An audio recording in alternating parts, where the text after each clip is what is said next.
You're watching Bally Sports, the home of the Tigers, Pistons, and Red Wings.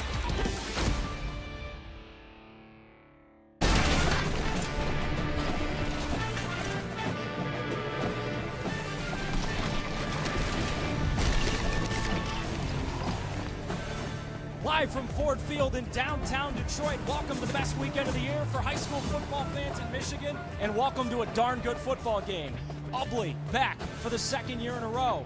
And yes, these boys are also back. The defending state champs, the mighty Whiteford Bobcats, looking for another win over Ubly in the Division 8 state championship.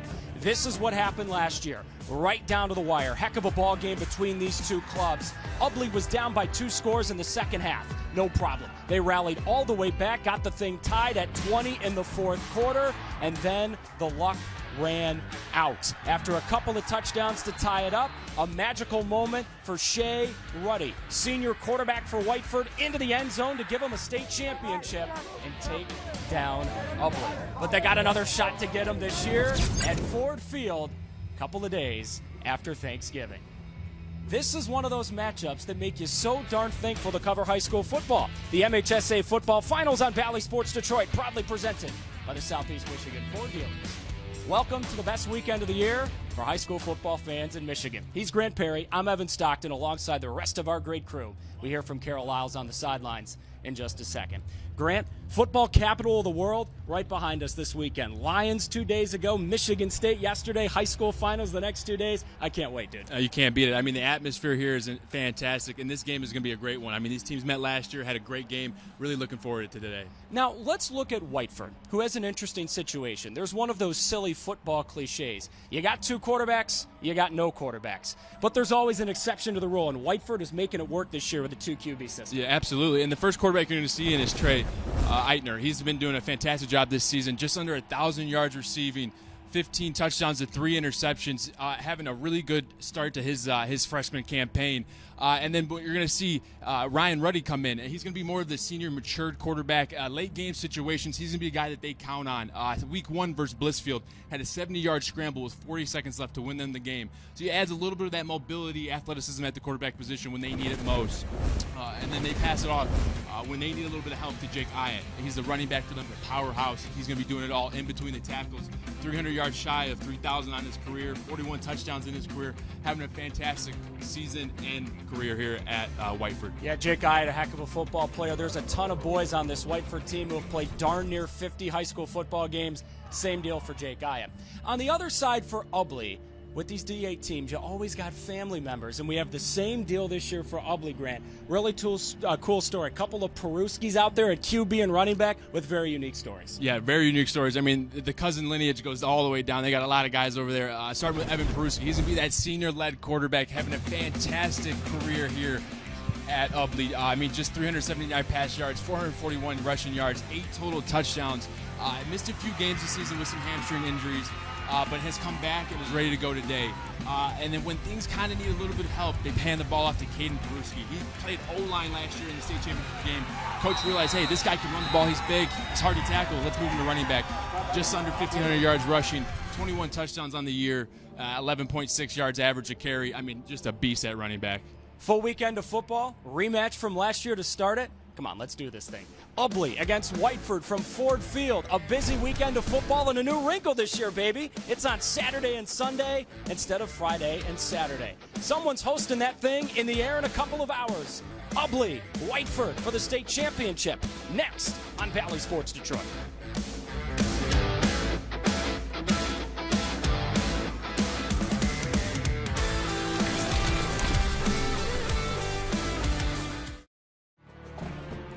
This special presentation of the MHSAA Football Finals brought to you by Family Heating, Cooling, and Electrical. Family is not just the name of our company, but also the way that we do business. By your local Toyota dealer. Visit buyatoyota.com. Toyota, let's go places.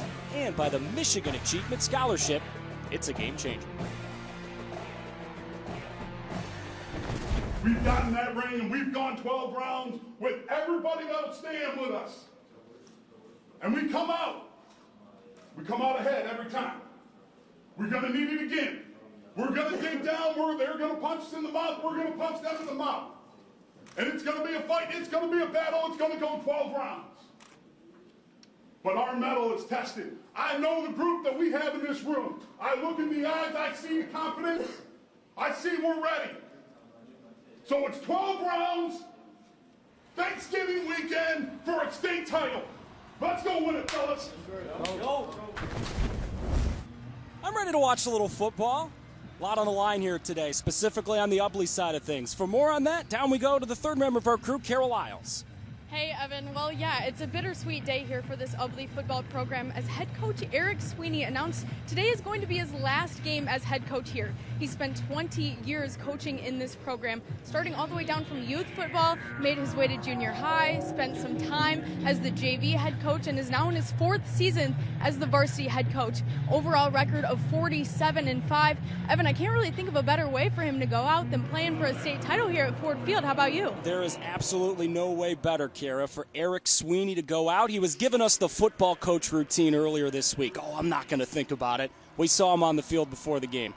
Grant, he was thinking about it. He was thinking about it. You could see it in his face, just taking it all in. Last time he'll be on the sideline with his comrades, his players, and his coaches.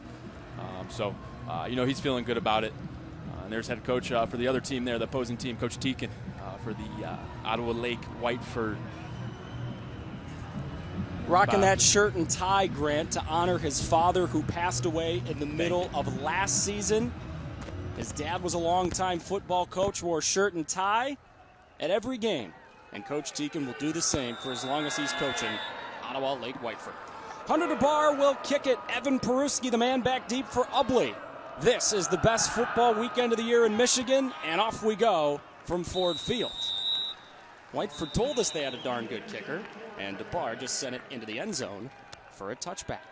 All right, we were just talking about it. Evan Peruski, the quarterback for Ubly. My goodness, he has been through some adversity this season. He's a 4-year starter, Grant, but I think he'd argue this has been the toughest year. He's had to battle through some injuries, but that left you back on the field and commanding his troops. Yeah, and it's huge that he's back. They call him the old man over there, his players and his friends on that team. They say, he's been around long enough, seen a lot of things. They had a lot of trust in him. So when he's on that field, they feel really good about their chances of winning the games. His first handoff is to Seth Maurer. Lowered his shoulder and got a few yards. Colby Mazaret made the tackle. One of those last names you're going to hear a lot today. Mazaret, Maurer, a whole bunch of them going to be on display here at Ford Field today. Rest of your Ubly offense, dressed in that white, orange, and black. I know my broadcast partner likes those colors. Vollmering, Peruski, and Maurer, the three who are going to touch it a lot today. They darn near equally share the carries. Young offensive line as well. 3 juniors on that line. Blocking hard here. That's Camden Peruski's first carry of the game, the converted lineman. And third down short coming up. Third down short. And something new this year versus that matchup last year is they got Camden Peruski running the football. He played guard last year on this team. And this year he's playing running back, and that's a new element to this offense. He's a big, tough guy, 6 feet, 210 pounds. He runs hard. He's hard to tackle. This Ottawa Lake Whiteford team is going to have a tough time here bringing him down. Spot Ubly wants to be in all day. Third down, short.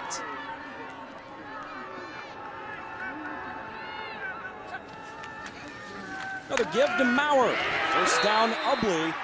And Grant, if they can do that all day, 4 or 5 yards a pop, those boys will be happy. Oh, yeah. 3 yards in a cloud of dust, but if you get 5, even better. Really good block there by number 11, Luke Vollmering, and 21, Caden Peruski. Ottawa Lake defense here, they got Mason DeBar, Chevy Alexander. Drew Nags is a guy that's played a lot of ball here. 49 career games he's played in. It's tied for the record with Hunter DeBar and Ryan Ruddy. So that's a name to watch out for today. Maurer again, real estate again.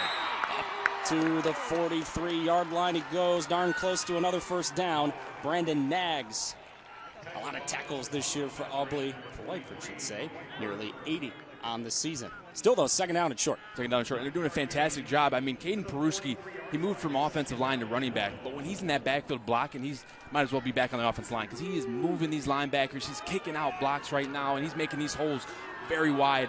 Easy runs here, and they're making it short and manageable, right where Ubly wants to live in. First down, Ubly again. That's Vollmering's first carry of the game. So Luke Vollmering this season has carried it just about 95 times. Peruski 145, Maurer 152. And they've pretty much evenly distributed the runs so far in this first drive. Yep. They're getting everyone touches here early on. You're letting them, everyone know, hey, this is a team effort here. You get a carry, you go block. You get a block, you go carry. They're doing a fantastic job right now, and they're going to gas one of these runs. I mean, these holes are huge. They're getting to the second level with ease right now. Maurer on a ton that time. Maybe a gain of 3. Eye it on the tackle. And Seth Maurer, I mean, he had a really good game last year in this finals game. Last year had 15 rushes for 129 yards and 2 touchdowns. He's a guy that has been on this big stage, understands what it takes, and he runs hard. I mean, in great ball security. You're going to see a lot of 2 hands on the ball. It looks like they're giving it a big bear hug, and that's just the technique with this wing, this T offense, So they're going to really protect the ball, get north and south, and it's going to be a gritty game in between the hashes, in between the tackles.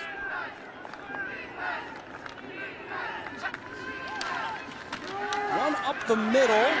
This time, not a whole heck of a lot. First time, Grant, they tried the middle of the defense.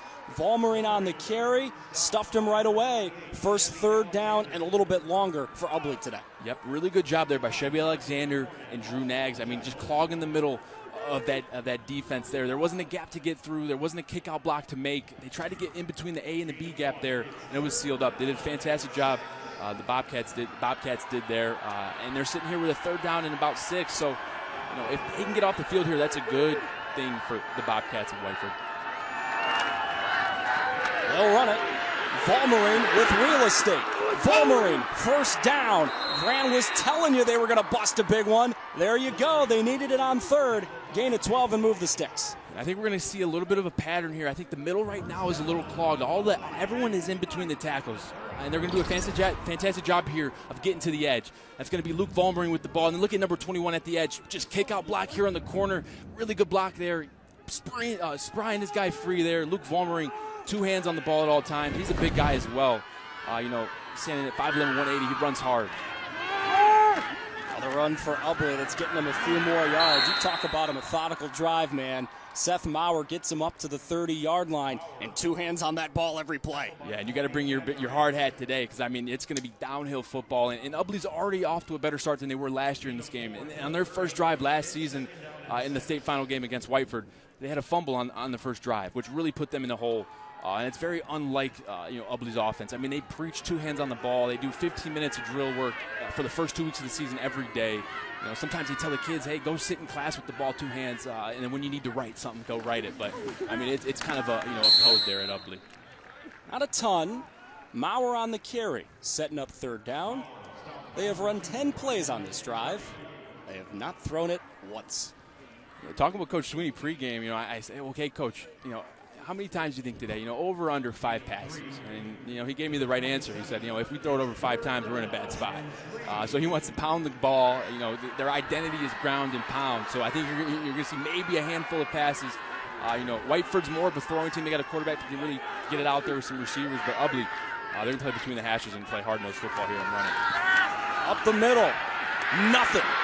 Peruski stonewalled, and here's a wrinkle, Grant. The kicker for Ubly, Brett Mueller, is really good. He made a 54-yarder last week, so I wonder what the decision is here. Yeah, they're going to have to think about that one here. They go a little bit of a fullback dive to Caden Peruski. Caden Peruski's the fullback, and they just do a quick hitter. The quick hitters sometimes work, sometimes don't. You got to get good push off the line of scrimmage if you're the O-line. That time, Whiteford Bobcats got a good push there by Drew Nags, Chevy Alexander, and Mason DeBar. And they held them to a 4th down here and see if they can convert. State title game, baby. We're going for it. Ubly keeps with the quarterback, Peruski. There he goes. That's why you go for it. Evan Peruski tackled inside the 10 by Mazarant. A nice fake to Camden Peruski. A cousin faking to another cousin. And Ubly in business after that gain of 20. And this is the beautiful thing here about this offense. You can't tell who has it. They all put 2 hands on the ball. And then number 22, Brennan Nags, reaches out for the tackle but can't get there. And they're getting great blocks on the edge. And then we finally see Evan Peruski get the ball and gets to the perimeter. He's got great speed. He's one of their best athletes. I mean, they call him the old man. He's been here forever. He's been doing this for a long time. So he's got a lot of experience. And they're doing it really well here. And outside the tackles is working for them on this drive so far. Back to the ground, approaching the goal line in the definition of methodical on this drive. Maurer on another carry, 2nd and goal. And just when it looks like Whiteford's going to get a stop or push him in a situation where they're going to have an opportunity to get off the field here, Ubly comes with another play. I mean, the first time there, it was getting Seth Maurer involved. And then they got Evan Peruski on the quarterback sweep. You know, he faked to the right, gets on the outside, gets lead blockers in space. And when you got Caden Peruski and Seth Maurer out there blocking, 6 feet 190 on Seth Maurer, and then 6 feet 210 pounds on Caden Peruski, you're a cornerback or a safety. That's a tackle you don't want to make. You're trying to get out of the way. You just want to force it back to your help. And right now, the help's not coming for the Bobcats of Whiteford. Another give. Maurer, can he get to that pylon? No, sir, he can't. DeBar cleaned it up. Ryan Ruddy made the first hit. And on a drive where they've gotten close, they've had to convert a couple of times on 3rd down, got to do it again. Yeah, really good job here. They try to get to the edge, and they had Caden Peruski on the edge blocking for him, and he tries just to push it to the edge, trying to beat him with speed here. Caden Peruski gets a good block there on Drew Nags, but all 3 of those guys for Bobcats right there, number 2, number 45, and number 4, those are the guys that have played 49 games for this team. They're veterans, and they got speed right there. Hunter DeBar did a good job of pursuing to the edge and keeps him out of the end zone there. Oh, tough break. Vollmerine slipped. And now what do you do? Back on that first 4th down, I was like, oh, maybe they will kick the field goal. But then I thought, this is Coach Sweeney's last game. He's going to be going for it here. He's going to want to put this in the end zone and change the difference here. And you're going to see number 11 here step right on Caden Peruski's heel. And sometimes that's all it takes. One little step outside your frame, or you step on someone's toe, or you step outside your frame there, and you slip. They're running hard. They're trying to get into that end zone. So a little misstep there caused for the fall there by Luke Bowman. It looks like Coach Sweeney had the team go out there, wanted to see what the defense presented, and calls a timeout, and is going to reassess it here. Here's what I'm thinking. If you're Eric Sweeney, and we've already gotten tells on this drive, this is the last football game he'll ever coach. I'm not saving anything in my bag, I saved a bunch of money for the casino trip. I'm getting it on the table, baby. Yeah, he's going to put it all out there today. You got to imagine, he's going to leave everything out there. He's not going to have any regrets leaving today. We'll see what he does so far here. Glad to have the guys from Ubly here making the trip from the Thumb. Stayed a little bit closer to Metro Detroit last night. 4th time in the finals. Never won this thing. They were within a touchdown last year. They were within 2 minutes of winning the state championship game last year. That's got to factor in as well. Heck, we're not going for broke this time around. Yeah, and they came back from 2. They were down at 2 separate points in that game last year, down 2 scores. And they fought their way back, and they lost it in a 2-minute drive there that Ottawa Lake Whiteford had. So you've got to imagine they're going to want to try to get these points, get them as often as they can, and try to make as most of the drives here. The 16th play of the opening drive. Peruski keeps. This is how they converted the last 4th down. And this is how they score a touchdown.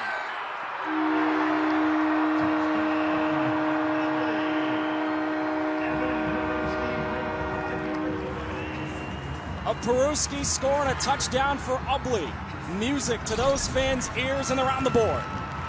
Really good job here. Gets to the edge, and look at that block by number 30, Seth Maurer. That sets him free to the edge. He's battling number 18 there, Mazarin, trying to get to the edge. He was close to being down. We're going to have to check that one out. There are replays, so they're going to replay every score, every potential score. So we'll let the refs see what they see here.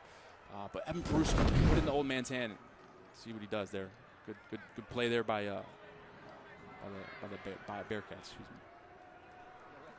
Man, Whiteford sprinted down that sidelines, Grant, to get a timeout. They saw what we saw up here. That is awfully close. And Coach Sweeney has got to be thinking, are you kidding me? Are we an inch short? We'll check it out here again. Seth Maurer with a really good block getting to the edge. And then it's just a race between Colby Mazarin and Evan Peruski. That is close, man. It is close. That angle right there. Here's a little bit of a better angle. Let's see if that ball crosses that. You just got to touch the first part of the white. It looks like he's going to be short. But if there's any area of the field where you want to be short, I mean, obviously you want to score there, but you're putting the Whiteford offense in a really tough situation here, which gives your defense a chance to get you the ball back here. But good play call there. Just got to beat him to the edge, and Colby Mazarin comes in. Friendly reminder for you, we're in a brave new world in high school football at the finals level in Michigan. We can challenge plays. You can see what you can challenge on the screen. And Todd Teakin, credit to them, right? They recognized right away we need to take another look at this. Yeah, it's a smart job by Teakin there. The ruling is he fell short of the goal line. First down.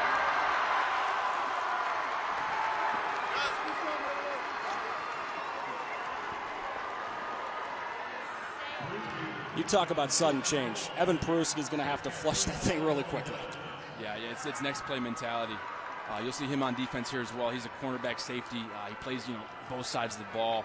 Now that he's healthy right now, he's battling some hamstring injuries, but he's a senior. It's a state championship game. He's going to be out in this field as much as he can. Unfortunate that he was an inch, short there, but you got to imagine he'll make up for it here later on today. I'll play Mr. Positive here for Ubly fans watching.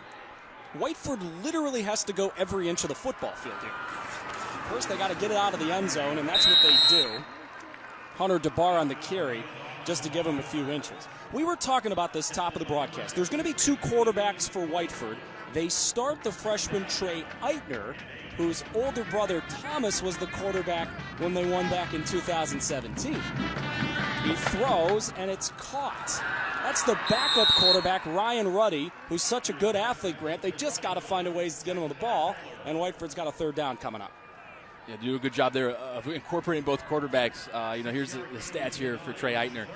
43 attempts on the season, or 43 completions, 86 attempts. Just under 1,000 yards. That's pretty impressive there for an offense that is primarily going to run the ball.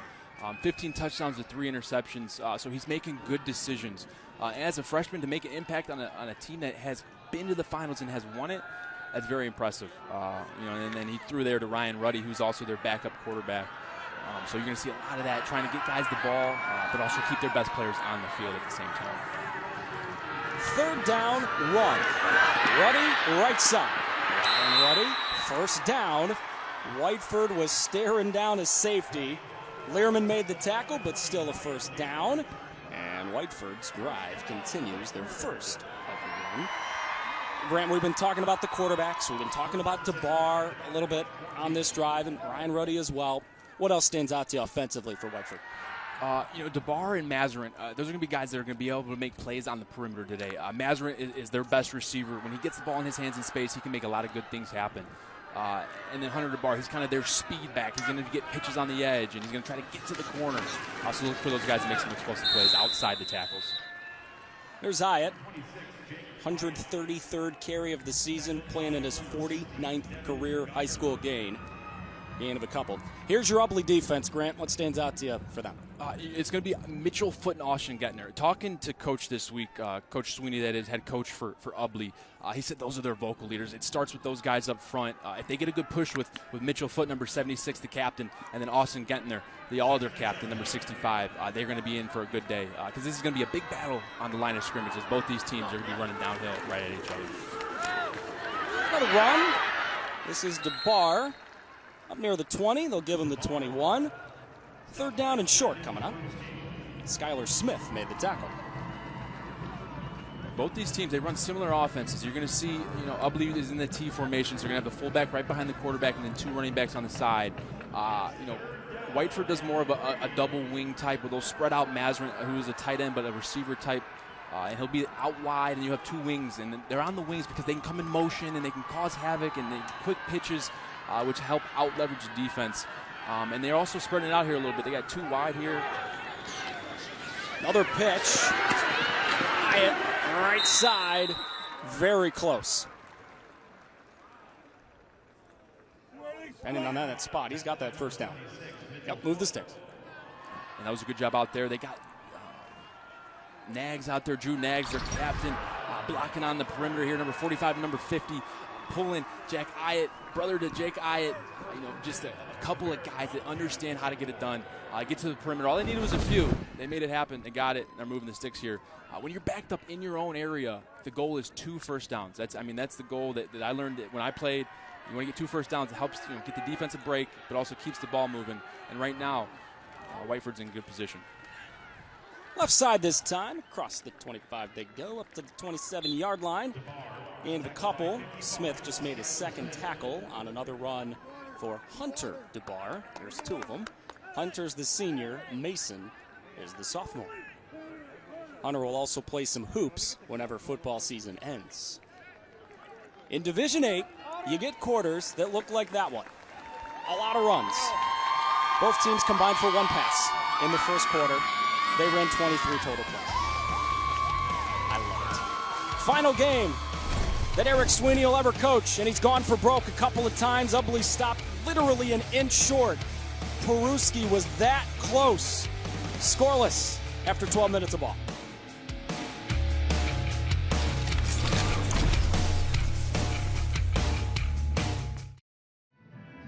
Welcome back to Ford Field, everybody. Still scoreless in this Division 8 game, but they say the more times you play together, the better your team's connection gets. And well, that might explain the success that Ottawa Lake Whiteford has had so much success this season.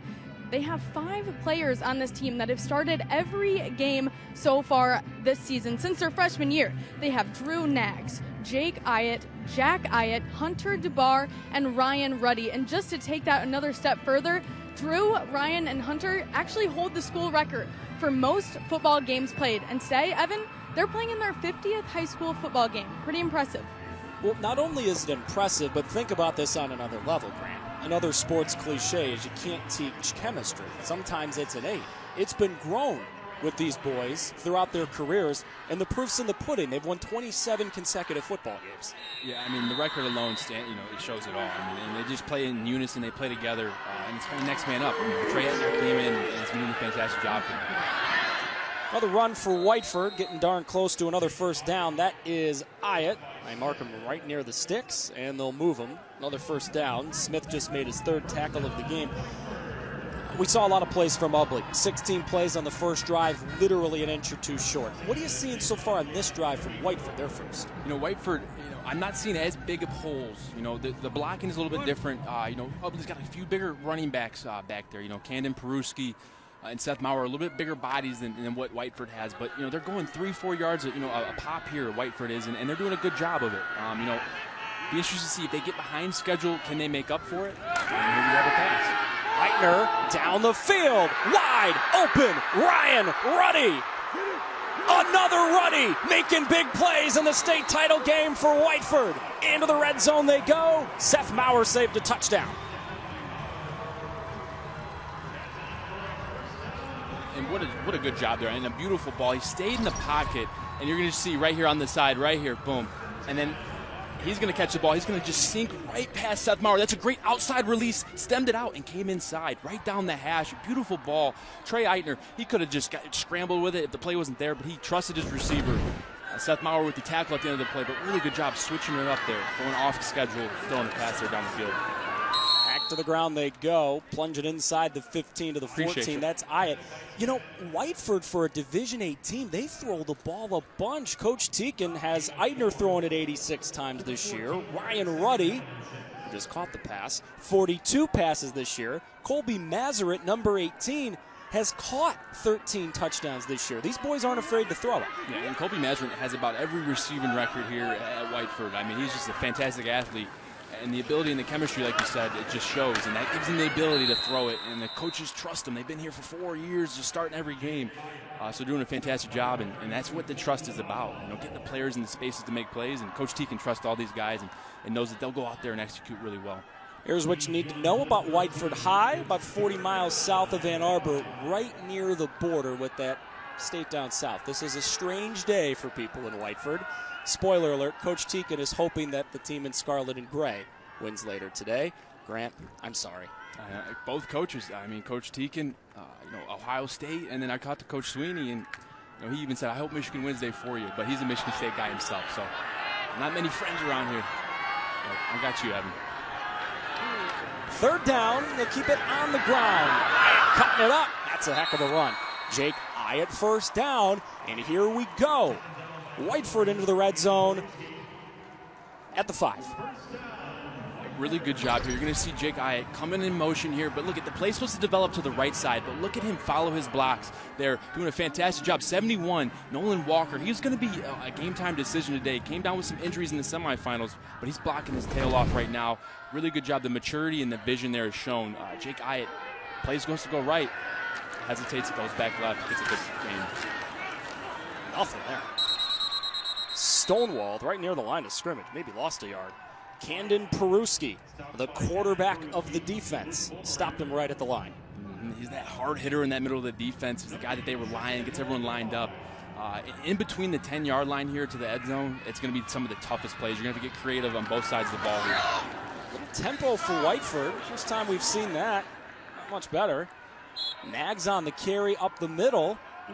This feels exactly like Ubly's first drive. Yep, and this is you're playing in a phone booth down here. I mean, they don't have anyone spread out. It's 11 on 11. You're about a foot apart from each other, and you got to get about 5 yards. And that seems easy, but it's not. I mean, these guys are flying off the ball defensively and offensively. It's going to be some of the hardest yards to pick up here inside the 5, inside the 10.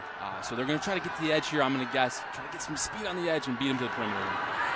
Eitner, play fake, end zone, touchdown! Hunter DeBar, 5th touchdown of the year. Whiteford on the board first.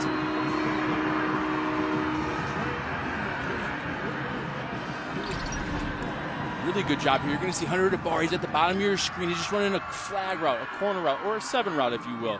Does a fantastic job of getting behind the defense. It's a run action, right? So the defense steps up. Cornerback's not really alert for the run, for the pass, thinking it's going to be a run. And then Hunter DeBar just slips in behind the defense, catches a beautiful corner route. And that's nothing new. I mean, he had 2 touchdowns receptions last year against this team. And, he's doing a fantastic job here early on. This is not abnormal. Whiteford likes to go for it. They're throwing it with Ruddy, part-time quarterback, and he missed Mazarin in the back of the end zone. So it's just 6 for Whiteford. But that drive literally started inside the 1. They went every inch of the field. Eitner, the throw. DeBar, the catch in his 50th career high school football game. Whiteford strikes first.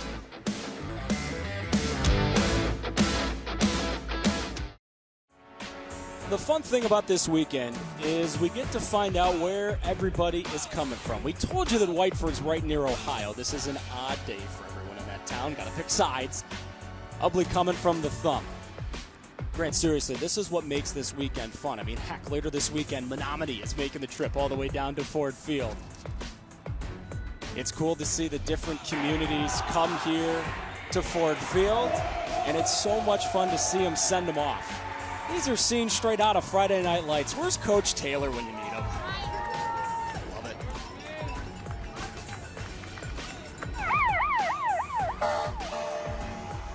What makes covering these events unique is that, yes, wins and losses matter. Yes, everybody in this stadium playing, coaching, watching, wants to win the game. But when they get old, fat, and gray someday, they'll look back at one another and go, hey, remember when we played for the state championship in Ford Field? That was pretty cool. Yeah, and some of them will have the opportunity to say, oh, remember when we played for it twice? These guys both of these teams have been here twice in a row. Just playing really good ball here, just dominating their way. It was a crash collision course headed to, for this game again. And it's looking like it's going to be another good one here. Ooh, look at that roll. I need some of that on the golf course. That thing was going out of bounds, and then it dovetails back in play. Knew what they were doing on that kickoff. Good job by DeBar. Yeah, that was a good kick right there. Howe just caught the touchdown. Hunter DeBar will play some hoops when football season ends after today. And now Ubly back on the field. That first drive, Grant, literally everything went right except scoring a touchdown. You changing anything up here? No, I'm going to stick to the rhythm here. I mean, they were getting 5-6 yards a pop. Camden Peruski and Seth Maurer were running the ball with great intention. I'd stick to it. On the ground again, a few yards up to the 24-yard line. That's Camden Peruski, who was an offensive lineman last year. He's actually bigger than last year. Usually if you're going from line to running back, you got to slim down. No, he gained 20 pounds. And the reason he's playing running back is Coach Sweeney was watching an Ubly basketball game and went, I didn't know Camden was this athletic. Maybe he should play running back this year. And that's what a coach does. They scout, they see things, and they adjust and they tweak. And that was a great addition there to that backfield. Back to the ground they go. Maurer was the bell cow on the first drive. Another good gain here. Right in the spot they want to be in. 3rd down and short. Yep, this is right where they want to be. An opportunity to have 2 plays here. If they don't get it here on 3rd, but I mean, it's a yard here.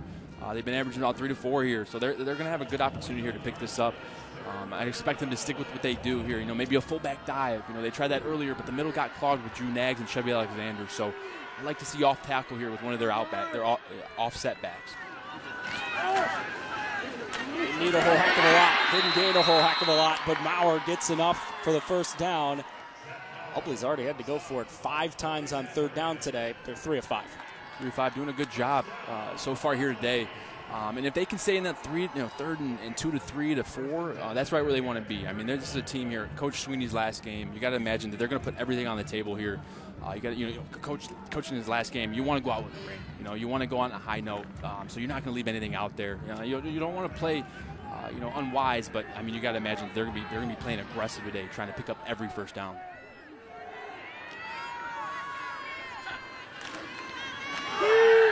Oh, they're going to throw.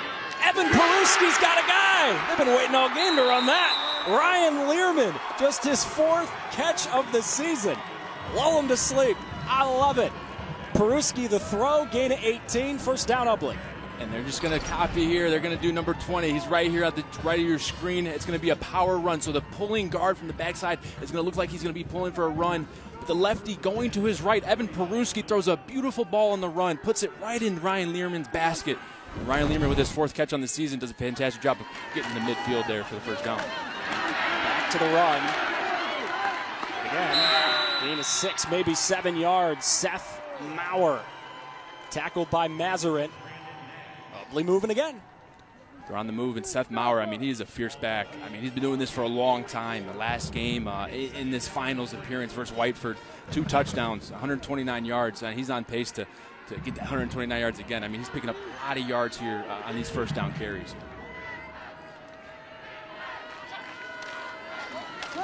Volmery, Ubly first down, refusing to go down. Look at the man rumble inside the 30. Low man wins, and Luke won the battle there. It took 2 guys, DeBar and Ruddy, to bring him down. Gain of 10. And this is an unselfish offense. You got to be willing to get in there and block. And look at the kickout block by number 30, Seth Maurer, and then Caden Peruski downfield, and then number 76, the captain, Mitchell Foote, giving an extra push. You got to imagine how bad do these guys want it. They're here for revenge. I mean, just look at the drive here, not going down. Look at the calves on Luke Volmery. I mean, he's just driving. Good push, good run. And that's the Ubly offense right there. Maurer again. They're starting to rip him off, Grant. It's like a heavyweight fight. You keep getting those counter punches and you lean on the other man. These 4 or 5 yard gains on the first drive now turning into 9 or 10. Again, it took 2 guys, DeBar and Mazarin, to bring him down. Number 11 there had a really good block, Luke Volmer, and you're going to see him on the left side. Look at him just attack Drew Nags, number 45, and just kick out block. Seth Maurer runs right up inside, and he won't be denied. Really good job. You're going to have to tackle these guys right below their legs. I mean, it's going to have to be, crowd their legs and then bring them down. You can't tackle these guys up high. They're running hard, 2 hands on the ball. This is pristine offense right now. They're doing a good job here.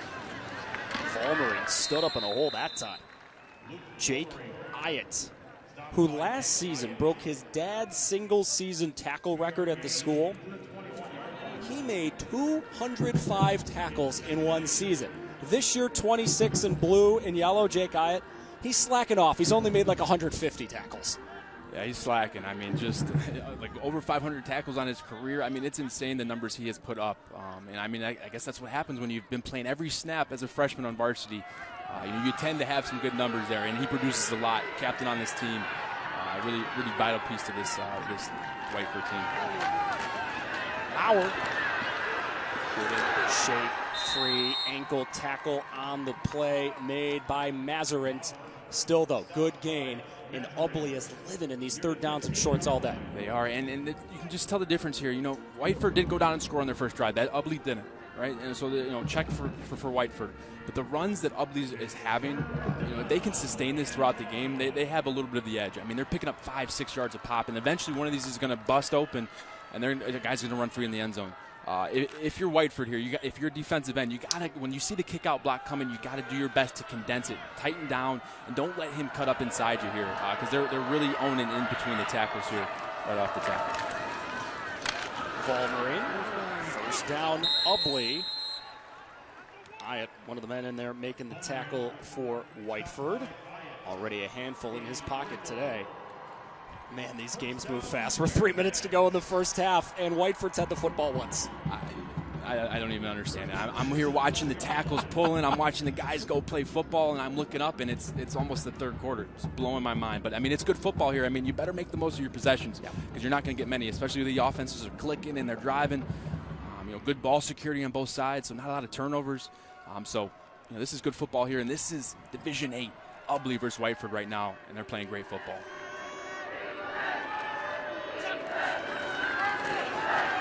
Middle run. Haven't tried that a ton today. That's Camden Peruski on the carry. If you're Whiteford at all, you thinking about calling timeouts here to try to save time offensively? That definitely is a consideration that I'm sure Coach Teakin is thinking about. Evan, you've been doing this a while, haven't you? Because look at you.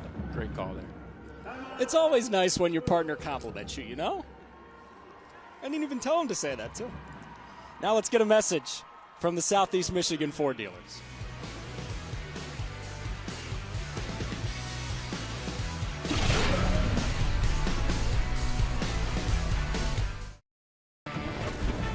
This special presentation of the MHSAA football finals on Bally Sports Detroit is presented by your Southeast Michigan Ford dealers.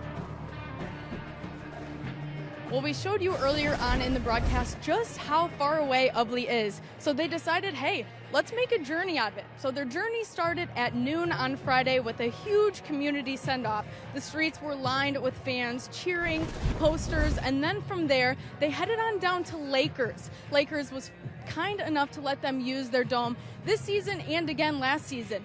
And then from Lakers, they headed on over to Troy, where they spent the night, and they got a little team dinner, got to watch some football, kind of relax a little bit, and then it was back to the hotel to get some shut-eye and prepare for tonight. But, Coach told us earlier on that this is a long journey, but he wants to make sure it's a memorable one, and I think they did just that, Evan. Yeah, 100%. These are the memories that those guys are going to have the rest of their lives. It's going to be a sweeter memory if they can get the job done here. Another drive into the red zone for Ubly. The last one ended on 4th down and goal from inside the 1. Does this one end in 6? Maurer lowers those big shoulder pads up near the 5-yard line, right near the 4. I had made the tackle, and 3rd down short again for Ubly. And this is just old-fashioned football. I mean, it's Oklahoma drill. I mean, the hole opens up, and it's just like how back in the day, you get on your back, and then the whistle would blow, and you get up, and it's just you and the defender. And that was Jake Hyatt right there tackling Seth Maurer there. It's just one-on-one. And Seth Maurer is falling forward right now, picking up the yards that count. And they're sitting here with a 3rd down. On the year, they're about 78%. So, if statistics say anything here, they're in a good opportunity here to convert this. Give.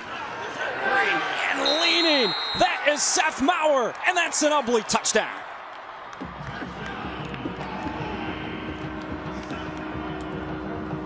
Good luck tackling that guy.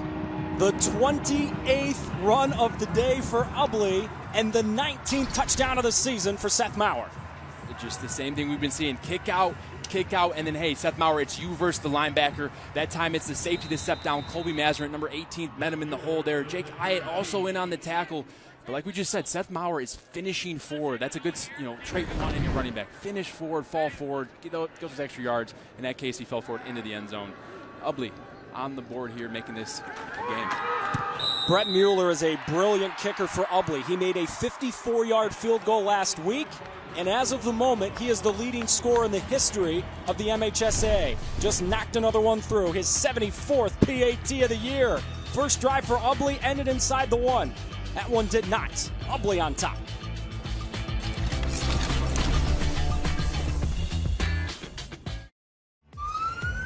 Kara was just telling you about this. The Ubly journey from the Thumb took a couple of days. There's the send-off. A hero send-off for the boys in white, orange, and black. And a sweet bus ride to match. Ubly has a population of just under 1,000 folks. This is a very fitting fact because they're playing a certain football game today.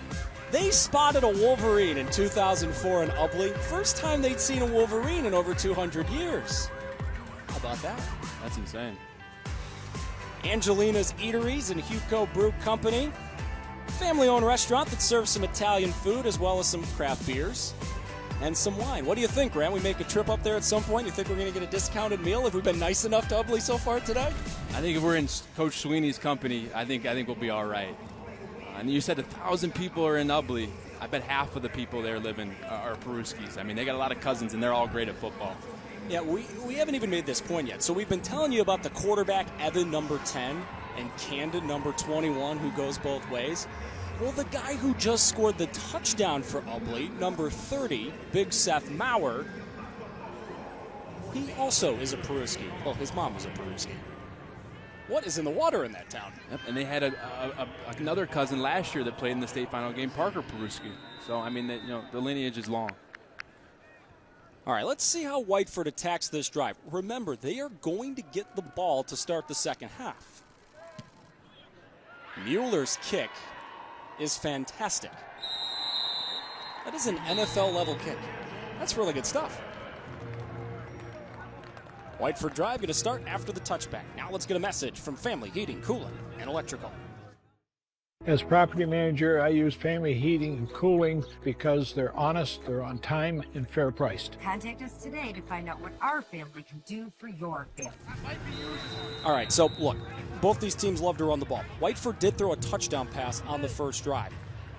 What's your game plan here offensively? You're sitting here with 1:30. You got 2 timeouts.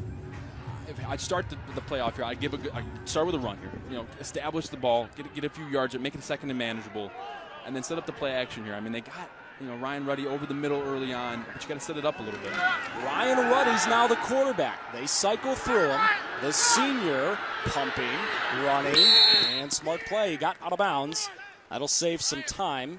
9 seconds ran off on the play. Seth Maurer escorted him out of bounds. Yep, so I think that's going to be the game plan on this drive. I think I was wrong in what I said there. I think they're going to let Ryan Ruddy drop back, and if it's not there, it turns into a kickoff return. Hey, go find a block, go make an angle, get upfield, get north and south, get out of bounds. He had a 70-yard game-winning scramble versus Blissfield week 1. So he's got a really good athleticism there at the quarterback position that makes good decisions too. 5 touchdown passes, 0 interceptions. Been around. His brother was the starting quarterback last year, Shea. So it's in their blood a little bit. Ruddy rolling again, throwing, and it's caught. Nice job. Hunter DeBar climbing the ladder to get it. Whiteford will hustle to the line as Ryan gets the boys back to the line. Grant just mentioned how his brother Shea was the quarterback last year. Hasn't thrown a pick yet this year. Play fake again. Ruddy sacked. Big Mitchell Foot, all 270 pounds of him, falls on Ruddy, and Whiteford's got to burn a timeout. And that just came at the right time. And talking with Coach Sweeney this week, I like to ask him, who's a couple guys that really get the guys going on the team? And the captain, Mitchell Foot, is one of those guys. Him and Austin Gettner, number 65 and 76. You're just going to see him right here.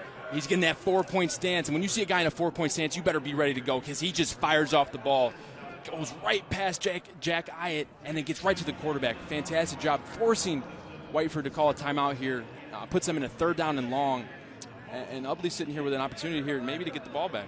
So really good job there by Mitchell Foot, the captain, 6'3", 270-pound senior. Another moment here, right? Game within the game after that sack by Mitchell Foot. So 2 timeouts for Ubly. Whiteford's got the 1. If you're Whiteford, are you concerned about throwing because you risk an incomplete pass and maybe giving an Ubly free timeout, stopping the clock? Considering what Ubly does on offense, if you make them have to drive 40, 50 yards, I feel comfortable, throwing the ball here. With a punt, obviously after. But, if they were, a predominantly throwing team, I'd be a little nervous, a little bit hesitant. But, it's taken Ubly a quarter to get all the way down the field. So I'd feel safe in attempting to pass here, maybe a screen of some type. Try to get a guy open in space. Watch out for the bottom of your screen, number 18, Kobe Mazerin, one of their favorite targets. On the ground, tackle made shy of the 1st down. That's Camden Peruski. And there's the Ubly timeout we were thinking would be coming. Sweeney burns it, and they'll have 1 timeout and 45 seconds to play with after, you would think, a Whiteford punt. Teams, players, and coaches work hard all week getting ready for the ball games, and so do the officials. Local officials meetings across our great state every single week help the men and women calling the action to stay on top of their game. Let's give them the respect that they deserve. Better yet, why don't you become one? Visit the MHSAA website for more information. There's help wanted. Just whistle. Appreciate all the hard-working folks behind the scenes on the field this week. It takes a bit of a Herculean task for everyone to put on an event like this. And remember, a wrinkle this year, you may have noticed the logo at midfield is not a Detroit Lions logo. It is a Michigan State logo because the Spartans played here yesterday. I'll say it because a lot of you are thinking it. Probably wish that Michigan State game went better yesterday. But this year now, 4 straight days of football at Ford Field, and everyone behind the scenes pulling this off deserves a lot of kudos. They do, absolutely. And another facet to the state championship games is, usually the games are reffed by 5. In the state championships they get 7, so they get 2. High snap, Mazarin. That could be a game-altering play. Not only did he get the punt off, but he got a darn good roll. The courage, the calm it takes for Colby Mazarin in that moment, Grant, to pick the ball up and get off a decent punt. 33 yards when it could have been a disaster. Yeah, it really could have. And it's just a little bit high for Colby Mazarin. But, stays in his realm there, finds the ball, picks it up, and he sees Austin Gentner, number 65, coming to try to block it. It's a big guy. But he does a fantastic job of picking it up, sticking with what he knows best, and just following through with the play there. And that, like you said, that could have been awful there. I mean, that ball was rolling around on the in their 20-yard line, so they ended up punting it, get it across the midfield there, and looks like Ubly's going to have a long way to go here with only a few seconds left in this half. All right, let's see how they attack it. Let's start with a run. And not a whole heck of a lot. They escorted Peruski out of bounds. DeBar got him out of bounds. 5 or 6 seconds ran off the clock on that play. Yeah, trying to get to the edge there. You're trying to get lead blockers on the edge. It's a little bit of a misdirection. Peruski goes to give the fullback the ball, and everyone thinks that, it's the fullback, but then he has it on his hip going around the outside. But, when you play against these teams all year, you get a lot of running, 3 backs in the backfield, you get ready for that, and you stay home, and you stay into your assignments, and that was a good job there by the defensive end, Trent Ulrich and Mason DeBar there holding down their sides of the field.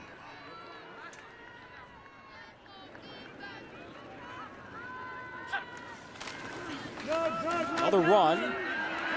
Mauer with room. Seth Mauer first down, escorted out of bounds across that 45 near the 48, 49-yard line. Ruddy made the tackle. A few wrinkles now in this scenario. Coming up at the half, what does it mean for the small town of mighty Division V finalist Corunna to be at Ford Field for the first time tomorrow? Kara Lyles will tell us. We'll preview the upcoming D4 state title game. Should be a great one between Grand Rapids South Christian, the defending champs, and Harper Woods here for the first time ever. Plus, Grant and I are going to break down the first half and the vaunted aerial attack for both teams. That's a joke. The running's been so good, why would you do anything else? Peruski delays, dives across midfield. Wonder if Ubly burns a timeout here. Remember, their kicker made a 54-yarder last week. Yep, and you can get in a good spot there. Time's winding down a little bit, though. Coach Sweeney waited about 7 seconds and then called the timeout. If he were to kick it from here, it would be a 65-yard field goal. There's one human being who's made one that long ever, and his name is Justin Tucker. He plays in the NFL. And like we discussed earlier, sadly, I was here for that game, and everyone just started laughing. It was just one of those moments where it's like, of course, why not us? After that game a couple of days ago, I need a little palate cleanser from the Detroit line. So let's focus on this scenario, Grant. We've only seen the Ubly football team throw the ball once in this half. What do you think's deep in that bag of tricks here? 2 seconds to go in the half. You got to try to mess with, coaches understand, other, sides of the balls in their assignments, right? Defensive ends have to stay home. The cornerback stay man on man, right? If he goes to block down, that tight end goes to block down, he's going to react to run. So they're going to try to do something here if they're going to run a play. try to get somebody off their assignment, whether it's a double reverse, trying to get someone not, staying home and protecting their gap, or if they catch a cornerback that's looking in the backfield versus, covering his defender. Coaches here are going to try to, manipulate, the defenses, their objective and what they do each play. More than likely, the final play of the first half. Peruski rolling. How far can Evan throw it? Didn't matter. Pressure came. He nearly threw it into the stands. Drew Nags had the pressure, and that completes a smash mouth first half of football. The two teams combined for about 6 total passes. Whiteford's touchdown was a throwing touchdown. Eitner found DeBar, but they didn't get the 2. So Ubly scored a touchdown. Maurer ran it in from 4 yards. And then they made an extra point, which makes it a 7-6 game at recess. Ubly trying to bounce back.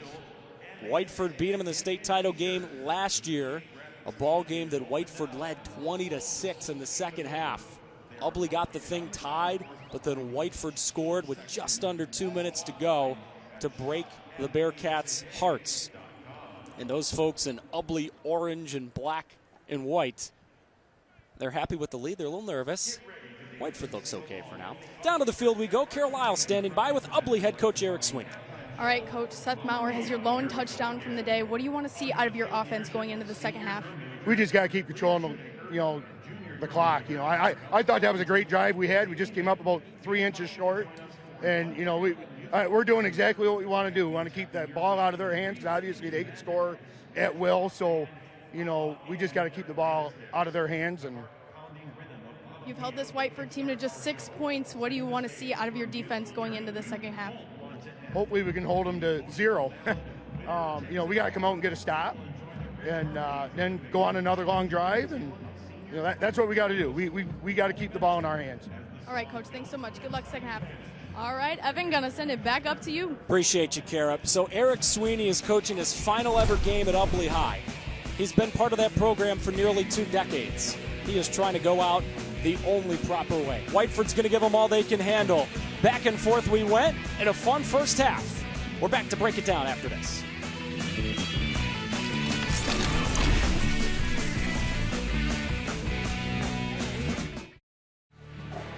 The MHSAA football finals on Bally Sports Detroit are brought to you by the Southeast Michigan Ford dealers. Think Ford first. And by the Michigan Achievement Scholarship. It's a game changer.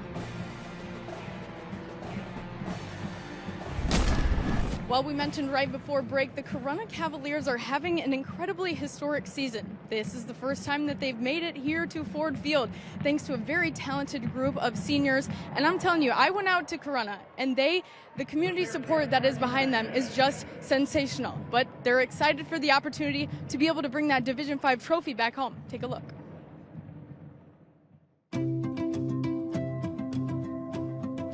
Something about football. That brings this community together and just really drives us. We were just kids out in the sticks, showing off, trying to learn new tricks from the cool kids on TV. It's one of the really cool things about living in a small town is that everybody feels connected. Everybody has a role and everybody has an opportunity to be a part of it. To have people behind us, just supporting us, it means a lot to us. You walk into almost any building in Corunna and it's good luck on Friday, good luck on Saturday. It's just support and love all around, and I think that's what makes Corunna Corunna. We were just 17, chasing all our dreams and making memories. All right, guys, well, we're a couple days away. You're making the trip to Ford Field, first time in program history. What do you make of that? Sounds great. I mean, we've been working all year for it, and it's finally here. Pretty amazing. It was definitely surreal on Saturday.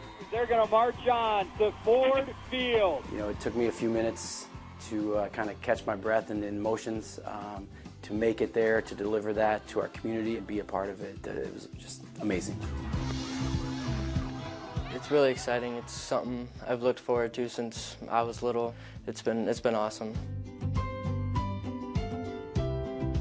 It's like a dream come true. I was in like 5th grade thinking oh, what is the possibility of this happening? Never thought it would actually become true, and it has this year. So. I mean, just everybody in like school just talking about the game, what happened, and everybody around community. When I go into the gas station, someone says, "Good luck Friday" and whatever. So I mean, it's pretty amazing. We were just 17, chasing all our dreams and making memories. This is my 25th year, and I've never witnessed anything like this. I've never been part of anything like this. I know everyone's behind you, and we just want to go out and win a game on Sunday!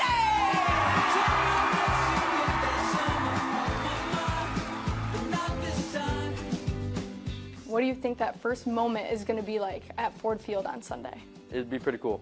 I mean, playing youth football, seeing the varsity players, they were just, I wanted to be one of them. And now that I look back, we are them now.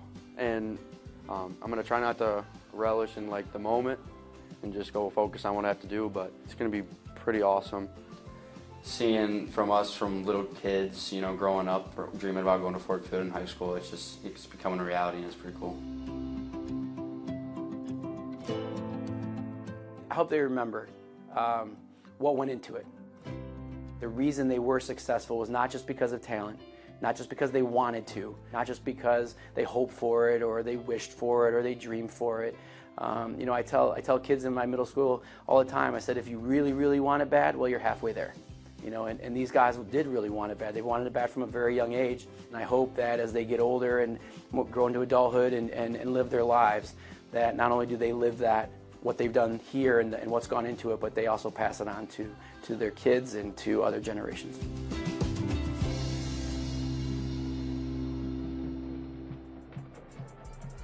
Well, is it the year that Corunna brings home that very first state championship game? It's one of our most anticipated games happening this weekend. You can catch it at 4 o'clock tomorrow versus Grand Rapids Catholic Central on Bally Sports Detroit.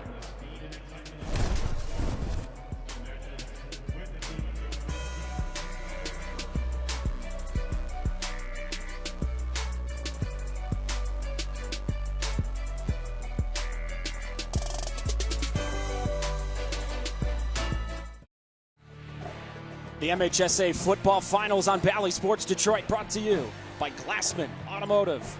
Got it at Glassman. This is one of the best weekends of the year to be in downtown Detroit, and this is one of the cooler sports events in our great state. Hi, welcome back. Evan Stockton, Grant Perry, Kara Lyles down on the sidelines. Glad you're making some time for us. Grant, let's be honest with the people watching and listening to this game. We both played in the Catholic League. I went to CC, Grant went to Brother Rice. We kind of love watching a football game like this. Yeah, this is hard-nosed. I mean, these teams, you better score when you get the ball because you're not getting many opportunities. I mean, there's been, I think 3 touches between the teams in a series, so they're playing hard, and when you have the ball, you got to make the most of it and not turn it over. And looking forward to the rest of the day, this game is shaping up to be an instant classic, and we're hoping for similar things the rest of the day. The game that's coming up right after us, you like offense, you're coming to the right game. Harper Woods, Grand Rapids South Christian have got athletes all over that field. Grant and I are excited to call that game. Kingsley, Almont in Division 6, and then the nightcap, De La Salle against Muskegon, which played against Detroit King in the finals last year. Mackay Guy, that kind of guy for Muskegon. He is back for more quarterback this year. Second half next. Halftime highlights brought to you by Wall Side Windows. That's the play that we just showed you right before the last commercial break. Evan Peruski, mere centimeters away on 4th and goal, first drive of the game. Ubly stopped short. Then on Whiteford's first drive, yes, a pass to Hunter DeBar in the back of the end zone. Eitner finds him for 6. Then Ubly on their next drive. Another methodical one into the end zone. That's why they've got the lead. Seth Mowers scored for Ubly. Let's take a peek inside their locker room at half. It could be your last game. You got to play it like it's your last. Leave it all out on the field. Because I will say this. I think we're about to make history. We are about to make history, fellas. Do we have any questions? Defensively, offensively. See what time we got. Physical football, fellas. Fellas, You can't match them. one last time, let's go. 1, 2, 3. It's the last football game that man will ever coach, and his boys are trying to send him out right. Let's go down to the field. Todd Teakin, Whiteford's head coach, just spoke with Kara Lyles. All right, thanks, Evan. Well, Coach, it's been a battle of the defenses so far. What do you like out of yours going into the second half? I'm not sure what I like out of our defense right now. Our defensive front is getting handled up front by their offensive line. We got to get better there. I mean, in certain spots we made some good stops and stuff like that, but they're just handling us at the line of scrimmage right now. We made a couple of adjustments at halftime. Hopefully those get better. I like what we're doing on offense. We just got to get them off the field so our offense can get out there. Hopefully we're a little bit better in the second half defensively. All right, Coach, thanks so much. Good luck second half. Evan, going to send it back up to you. Appreciate you, Kara. Yeah, Todd Teakin, you didn't see that on the screen. He's never lost a football game at Whiteford, and here's what I'm always curious about, Grant, right? This team has won 27 straight football games. They won the state title last year. They're 13-0 this year. What are they thinking about actually being down at halftime? You know, they actually have been in this spot before, not necessarily in the state final game, but the first 3 games of the season they came back and won. So they have fought back through adversity, so it's nothing new to them. But it is on the biggest stage of the season so far, so let's see how they can adjust. And then another point, Ubly, 0 points allowed in the third quarter of games this season. Whiteford only allowed 7. So defensive battle is going to get even more feisty right now, something to keep important. Let's get a look at your stats from the first half. The one that stands out to me, Grant, actually not the one on the screen. Ubly ran 33 plays in the first half. Whiteford only ran 20. You got to wonder if Whiteford starts getting tired because Ubly's just running darn more plays than them and leaning on them this whole game. Yeah, and they're just following what they do best. Talking with Coach Sweeney this week, he said we're time of possession is about 35, 36 minutes a game, and they're on pace to do that today. So let's see if they can get the ball here, get a stop, and do what they've been doing. Stood up by Peruski. That was Hyatt on the run. He ran into that human wall wearing number 30. 111 tackles coming into today for Peruski. That leads the team. Yeah, Camden Peruski, I mean, just like we said earlier, the quarterback of that defense, standing in the middle, you can't miss him. He's the biggest guy out there. I mean, 6 feet 210. I mean, and just is flying around the field offensively and defensively. Last year in the finals, he had 14 tackles. So, I mean, he is no stranger to the big stage. Playing really well so far, and he's going to have to have a really big second half if they want to come away with a ring today. Eitner throws. Caught in space by DeBar. That's who caught the touchdown for Whiteford. And he's got a first down here. 2 plays, move the sticks. Good job there. O-line cut the D-line there, so the quarterback had a great vision to the screen pass. Hunter DeBar caught it in stride. Made number 5, Colin Ozentowski, miss. Got to the edge there. And they're going to have to find ways to get this thing to the perimeter, in an efficient way here. Up the middle hasn't been, as successful as Ubly's offense has.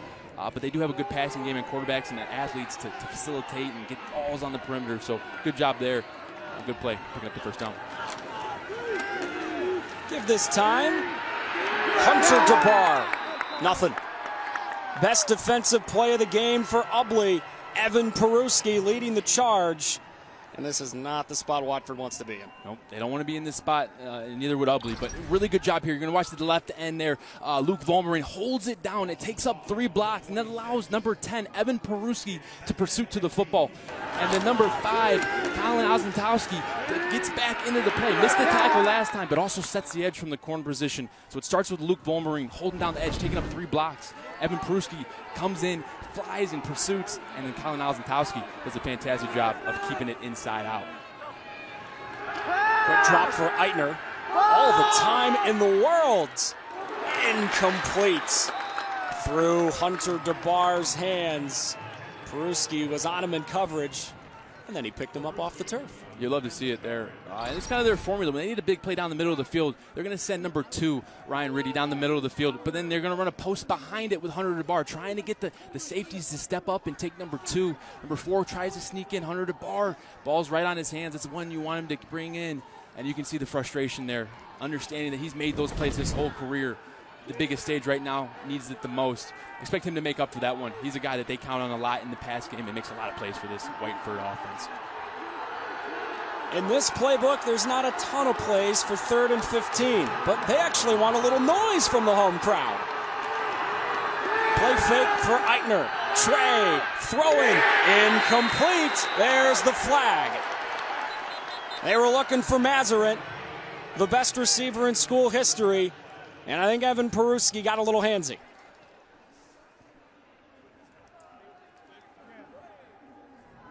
Evan Peruski playing that, that safety position, kind of the last line of defense. Receiver got past the cornerback, and then Peruski got his left hand on the receiver Pass there. interference, defense. And you're going to see it here. Evan Peruski's at the top of the screen, right by the emblem, and then right as the ball comes in, Evan Peruski's just a little bit early to the play there, getting his hands on the corner route. Got behind the corner. Number 18, Colby Mazarin, does a fantastic job. Really good receiver for this Whiteford offense. But Evan Peruski, a little early to the party there. That's a good call by the Stripes. That is our first penalty of the game. Fun fact, last year there was no penalties. In case you were wondering if Grant Perry came prepared, in case you were wondering if Grant Perry called this game last year, the man has just got this thing on lock. It's all on recall. Remember, no automatic first down on pass interference in high school. So they got to run a play here. Drew Naggs plowing ahead. 5'9", 195.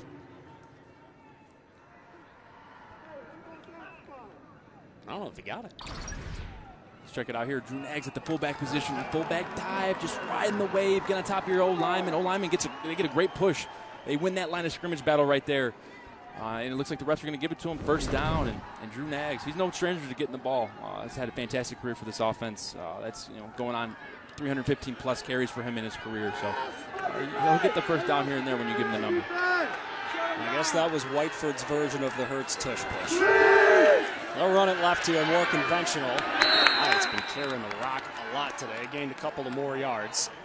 Second down on the way. First tackle of the game for Colton Oswalt, number 32. 3 picks on the season coming into this state title game. Colton Oswalt, he was the one on Whiteford's first touchdown. He was about an inch away from deflecting that pass in the corner of the end zone. 100 bar caught the touchdown there in the first quarter. So he's got to be ready to get back in the play there. Good tackle, getting back on the field there. Colton Oswalt with the tackle, like you said, his first of the game. And he's a vital player for this team, especially in that secondary. The run for Ayatt. Right back into that familiar arms of Camden Peruski, combining with his cousin Evan. Third down. Just getting to the outside there, a little outside toss there, trying to seal the edge and get to the outside. Number 71, Nolan Walker, did a fantastic job. I mean, he just absolutely obliterated somebody. The running back was just a step behind the play there. Really good job. That's a pancake for Nolan Walker. 6'4", 240-pound sophomore, doing a fantastic job here. Wasn't sure if he was going to play, but glad to see him out there. He's one of their better O-linemen, real physical and tough. To the ground, and that Spartan Head logo, they didn't get it.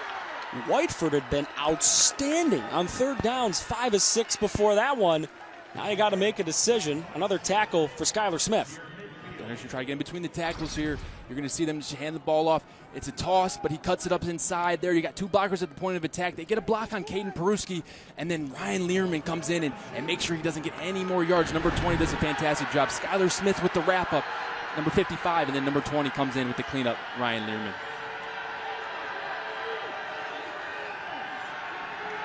Offense still on the field. Eitner gives. Ayatt runs. Ubly's defense standing tall. A human wall of Bearcats. Camden Peruski again.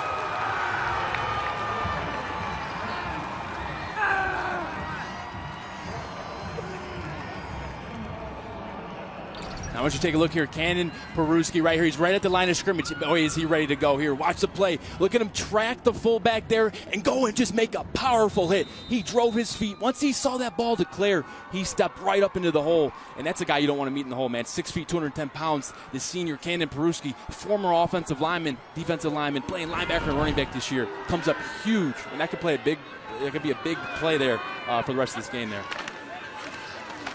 Maurer, who scored the touchdown for Ubly. Nice run here. First down, first play of the drive. Mazarin had to wrap him up. But Seth Maurer, 6 feet, 190. really starting to get some good blocking and really starting to lean on these Whiteford defenders. That play right there, that fourth down stop, I mean, that got the crowd going. I mean, that was as loud as it's been so far today. That stop was huge, and then you go back and you the first play after a stop, you get a first down. That's a good combination for success right there. And Ubly's got a little bit of momentum here, and they're moving the ball.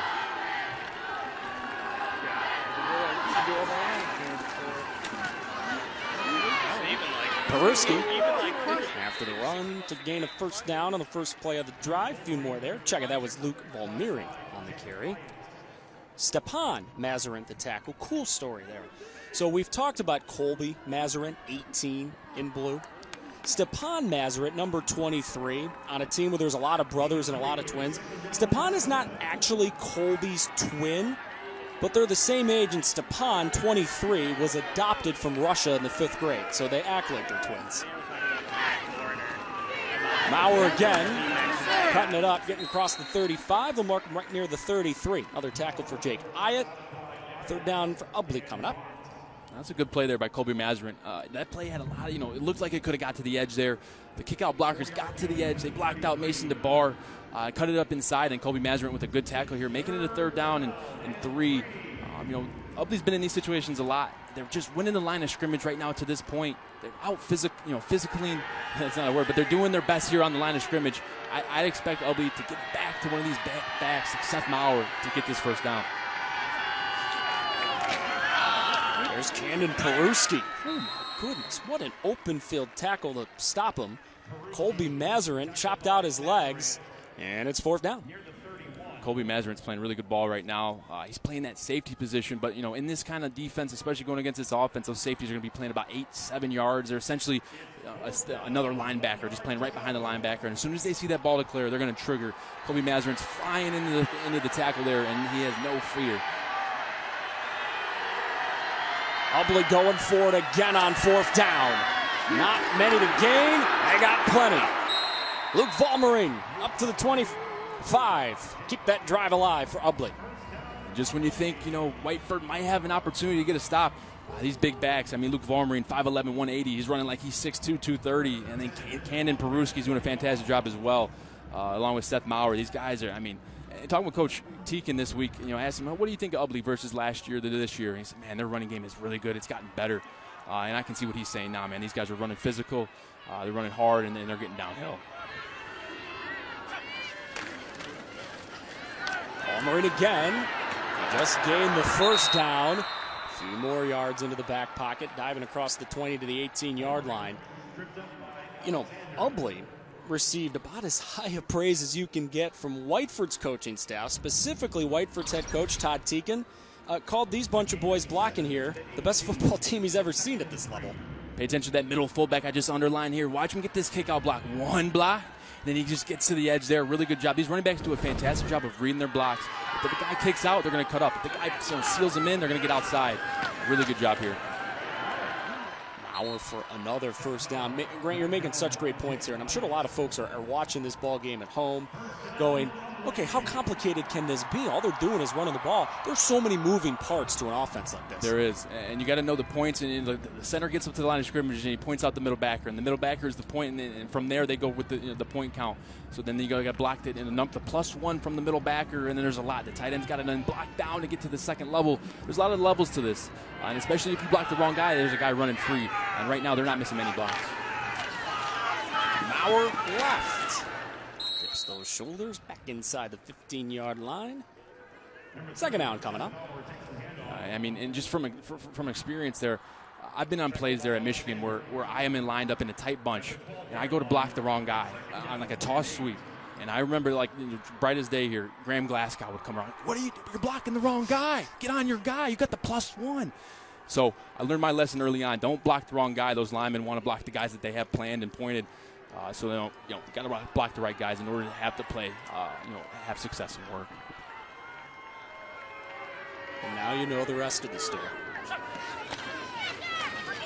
Peruski keeps, shed one tackle, and then he tripped as he got inside the 10-yard line to the 8. Colby Mazarin, double-digit tackles on the game. And a quick official's timeout as there's a Whiteford defender, Trent Ulrich, number 57, slow to get up. Just watch 21 again here leading the charge. He breaks the tackle there, Evan Peruski that is, and that kind of slows him up a little bit, right? He has a good job of getting to the edge. If he didn't get slowed up by number 14, I think he might have got to the perimeter. Caden Peruski had a beautiful block. Cannon Peruski, had a beautiful block on the perimeter. But then Colby Mazarin, he's lurking everywhere around the field. I mean, playing really good defense today. Really having some tackles that are saving some touchdowns there. But if Evan Peruski doesn't get slowed up there, I think he fouls Cannon Peruski in the end zone on that one. Third down again for Ubly. Peruski gives, Matwork runs. He is not going to get it. Tackled in the backfield. Drew Naggs slowed him up. And now I wonder what Ubly does. And just take a look here. You're going to see number 45, Drew Naggs, one of the guys that has played 49 times for this defense here. Watch him on the end. Watch him keep contained. This play is set up by him. And they got Hunter DeBar right behind him, number 4.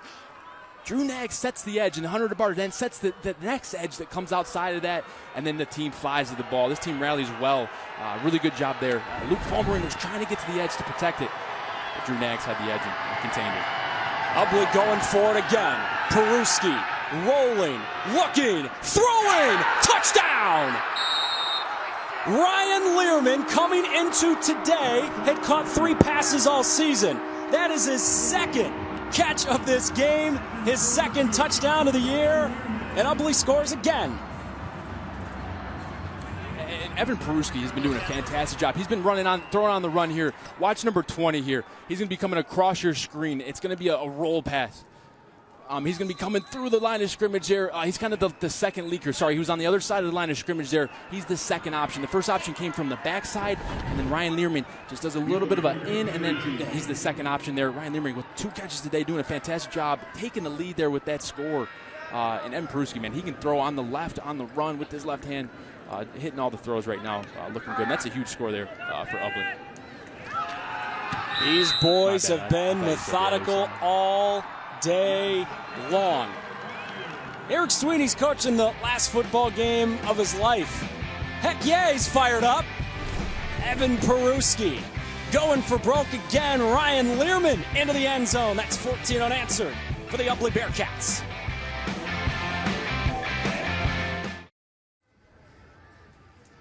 So we were talking about this a little bit earlier. Whiteford is a community in an interesting spot. They're just 3 miles north of the Ohio border. So that football game going on down the road in Ann Arbor today means a little more in that town. Ottawa Lake Whiteford, by the way. You can go to Bennett's Orchard for some apples, some cider, some donuts, and even a little bit of hard cider if that's what you're into. Also, this is something that very much appeals to me. Whiteford's a golfer's paradise. Cherrywood Golf, Whiteford Valley Golf, Sandwedge Golf, Crooked Creek, Quarry Ridge, over 72 holes of golf. So go play some golf and then go get your apples and your cider and your donuts. And why are you telling me all these things when the winter starts like now? You with me on this, Grant? Oh, I'm with you. I was up when we went up to Traverse City. I went to the little orchard there, and I was cold, man. It was enjoyable, but it was quicker than expected. Where was I? Did I not get my invite? That was after the game. We stayed till Sunday, so we were just hanging out. I would have hung around. I'm sorry. Thanks for telling me this now. You know, it's like 2 months ago. What the heck? All right, seriously. Ubly has had 3 drives today. They've scored on 2 of them, and one of them was a 4th and goal stop inside the 1-yard line. I mean, if you're Whiteford about to get the ball as Brett Mueller's kicking off again, I wonder if you're thinking in the back of your mind, I don't know, maybe we should be down by a little bit more than 8, but heck, we'll take this thing.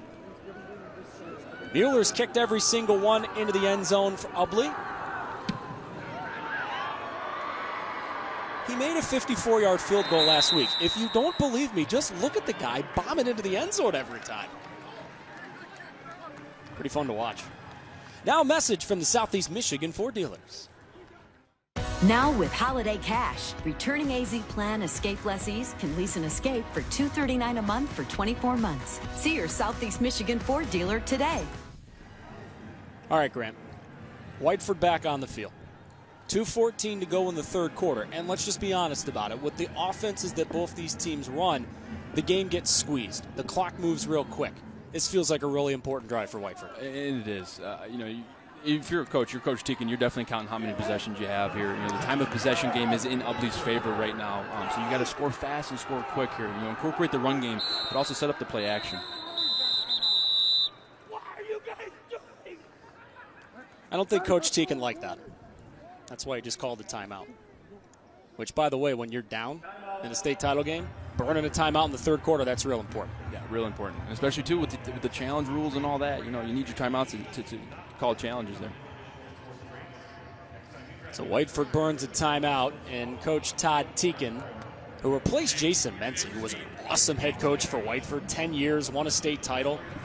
Coach Teakin is having about as good of a debut as a human being can possibly have as a football coach. He's coached 27 games. He's won every single one of those football games. Right here, he was not happy. No, we could hear him up here. He was not happy. That's going to be him watching Ohio State play Michigan later today.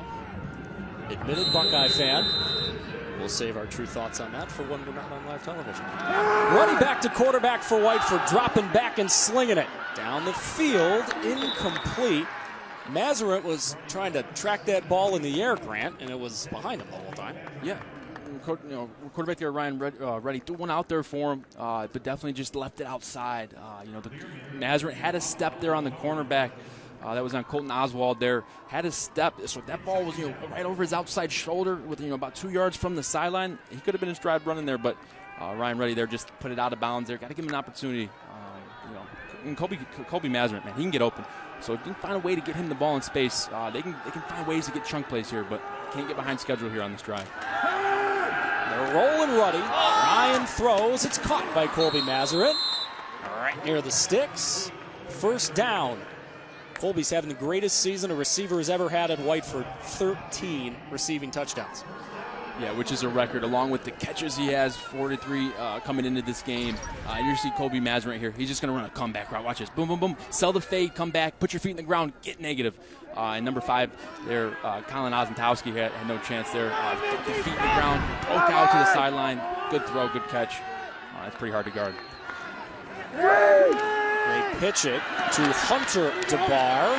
Shed that first tackle at the 35. Got a couple of more yards out of it. Evan Peruski, the quarterback on the other side, who just threw a touchdown, makes a tackle here. Good job by Peruski. Held the edge, and once it got inside of him, then he committed to the ball there. Good tackle. And right now, Whiteford, they're picking up some big chunks here on these plays. The first play was, an air mail out of bounds there on the fade ball to Colby Mazarin. But right now, they get that comeback route for a first down. They get their first play after that is about a six-yard play. So moving ball here, they just got to keep it up, keep it going.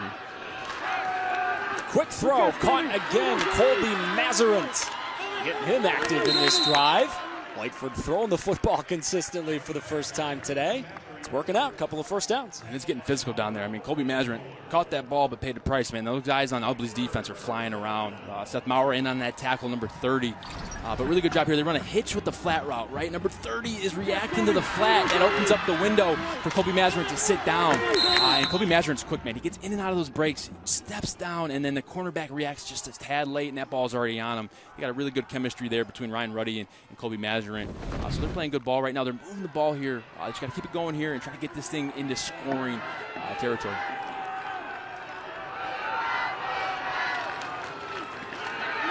Hyatt, not a lot. Maybe a yard. Aiden Kolar, number 63, coming off the field after making the first hit on that play for Ubly.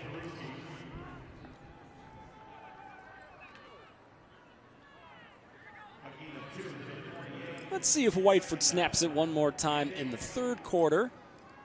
Ubly's first drive ended in 6. A touchdown pass from Peruski to Learman on the first drive of this second half has boosted the lead for Ubly. Play fake. Ruddy, rolling, turns, and gets sacked. Those familiar names of Maurer and Vollmering combining on the sack, which is going to make it third down and long for Whiteford when we start the fourth quarter. Not only is Ubly trying to get revenge, trying to host that trophy after watching Whiteford hold it up last year, Ubly trying to make history. They're 12 minutes away from the first football state title in school history. Do not change that channel.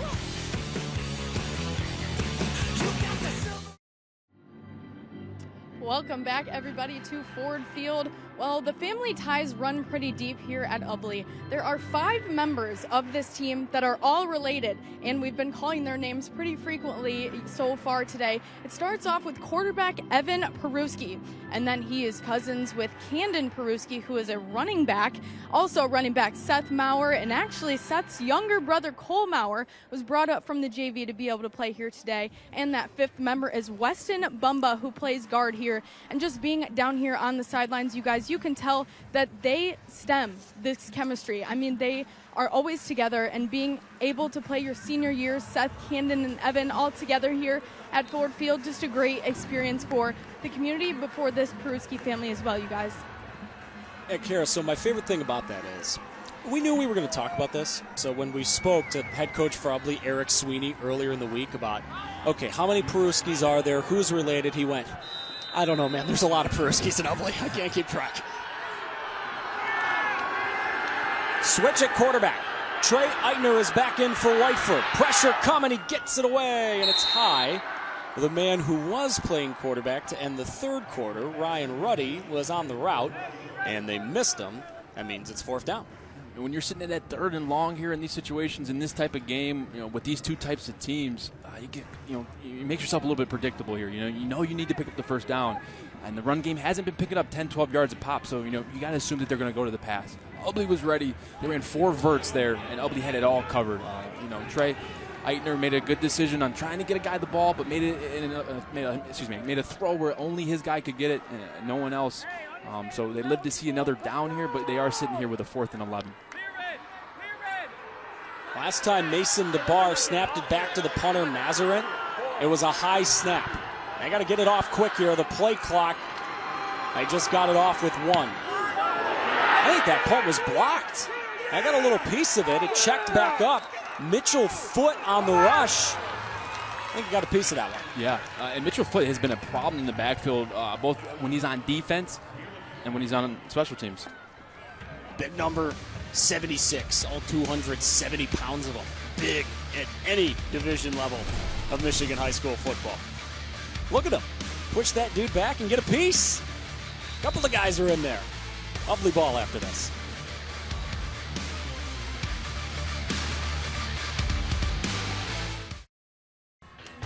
Okay, so if you've been watching this game and hearing the last name Eitner, and you keep going, wait a minute, I know that last name. Of course you do. Trey Eitner, one of the quarterbacks this year for Whiteford. His brother Tom, who went on to go play some college baseball at Toledo. Well, when Whiteford won the state title in 2017, look at that athleticism. Number 1. And Eitner back then getting into the end zone. And now we got a number 1 Eitner again on the field for Whiteford. Those boys in blue and yellow need some plays, though. Ubly starting to assert themselves on the ground. Valmerin with a nice little chunk. Mazarin, Stepan Mazarin, table-topped him on this play. That was a good tackle there. Came in, flew in, and chopped the thigh board. That's what we call you hit the legs. You make the guy flip over. That's what you got to do when these big ball carriers are running right at you, and you got a little bit of a smaller body. You got 1 or 2 options. Get out of the way or make a tackle. And right now you're in the state championship, so you got to make every tackle you can to try to help your team get this ball back. Gain of 8 on 1st down, keeping Ubly ahead of the chains.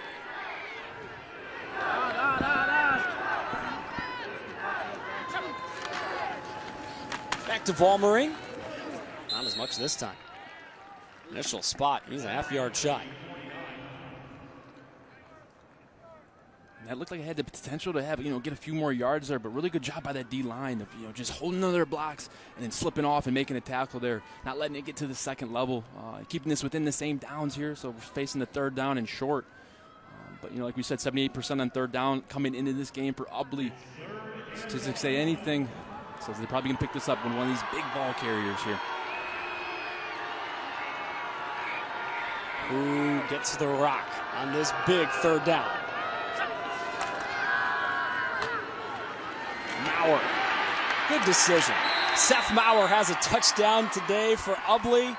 Man, when he gets those shoulders turned, Grant, I just cannot imagine trying to tackle that dude. No, and you just see a guy coming through the hole with just the best ball security you've ever seen. I mean, it's frightening, but also as soon as they keep this drive up, it's going to be defeating as well. I mean, the drives they had 8 minutes, 6 minutes, 5 minutes.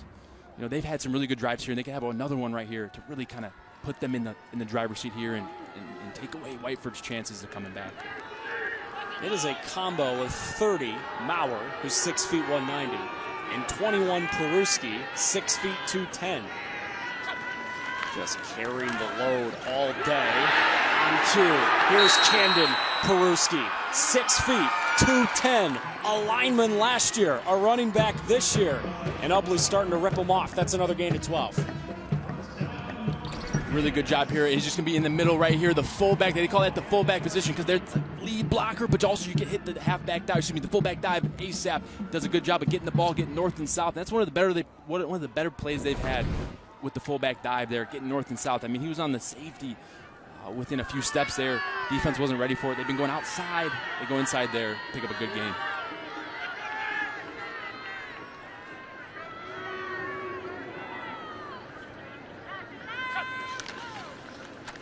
Vollmering right into Ruddy's arms. Spun him down at the 25, but that's another gain of 5. And again, we were just talking about this. Whiteford had to use a timeout in the third quarter. And with the way that these teams operate offensively in a different type of football game, 8:45 can feel like an eternity. In this game, it does not feel like an eternity. Nope. You'll play a few plays here, you'll look up, and then it's going to be 3 minutes. I mean, just the way these offenses operate, especially if you're picking up 5 yards a pop. Defense has got to find a way to get a turnover here, try to strip the ball, keep the guy up. First guy to the tackle, hold him up. Next guy come try to pop the ball out. And up the middle again. Evan Peruski handing to Camden Peruski. He does not have the first down. Cornette brought him down, shy of gaining the line, but still going to be third down real short. Third down and short. Coming into this game, Camden Peruski just under 1,500 yards, 85 yards on the season to be exact, 21 touchdowns, averaging 11.6 yards a carry, which is just, those are video game numbers, folks. Last game in the semis had 18 carries, and I can see why. I mean, he's a lot to deal with, and he runs hard. Third down, let's call it 1. Approaching the red zone for Ubly. Maurer again. He may be big. He's also shifty. Stopped in the hole, cut up. Mason DeBar brought him down, saving a touchdown. But once again, Ubly's offense, a well-oiled machine. And just doing their thing here.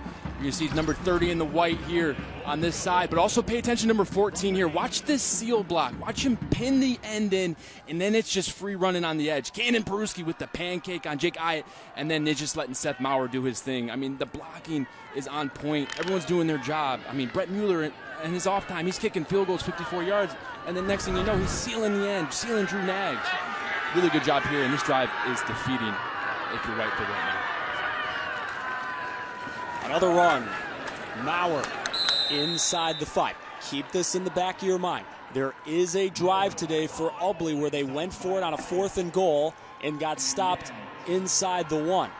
So Whiteford does have good vibes stopping Ubly this deep. They got to find a little bit of magic because right now that Ubly side is going nuts. Yeah, that Ubly side's in the game right now, and these running backs are picking up 5-6 yards a carry, and it looks like all the momentum's on their side. I bet if they had that first drive back right now, those 3 inches, I bet they could pick it up right now. These guys are running fierce strong, and they're finding ways to get through this D-line. Peruski gives. Vollmering runs. Touchdown, Ubly.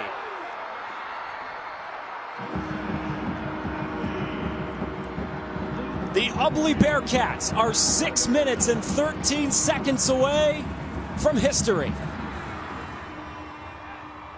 Let's take a look at Luke Vollmering right here. He's going to be the left back. And left back getting the ball going to the right here. He's got 2 lead blockers, Camden Peruski, and then Seth Maurer with the beautiful kick out. First guy kicks out, second guy then looks for the first thing inside, and that's Camden Peruski with the lead block inside. And then Luke Vollmering, just leading the way into the end zone there. Great job, great play, and That's a defeating drive there. That's taking the life out of Whiteford if you're Ubly. Brett Mueller slams through another extra point. That man, Eric Sweeney, is coaching his final ever football game. Those guys in white, orange, and black are trying to bring their school their first ever state title in football. They're knocking on the door.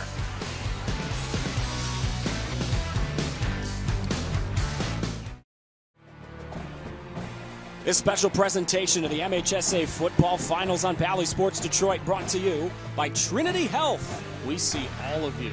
Figer Law. All we do is win. And by the Southeast Michigan Ford dealers. Think Ford first. Here we go.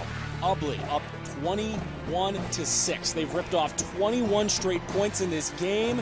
A program that has been snake bitten when they get to this spot. They've been here 3 times in the last 4 years, but they still have not won a state title. Grant, they're sniffing that thing now. Yeah, they can feel it. This is definitely the opposite position that they were in last year. They're in the driver's seat right now. They got the crowd behind them. Those drives are just so defeating if you're a defense. If you can just run the ball over and over and over, in the wise words of Marshawn Lynch, you have a great opportunity to win in the game here. And right now, Ubly is in command. Mueller's going to kick it for Ubly. Every single one has gone into the end zone. And this one into the end zone as well. What I appreciate there is Grant found a way to censor that Marshawn Lynch comment. If he said what it actually was, we wouldn't be calling the second game today. Anywho. Keep up with everything MHSAA on social media. Look them up on Facebook, Twitter, Instagram, TikTok, and YouTube for football finals updates, event announcements, video highlights, and high school athletics news from around the state of Michigan. It's the best way to connect with the MHSAA every single day.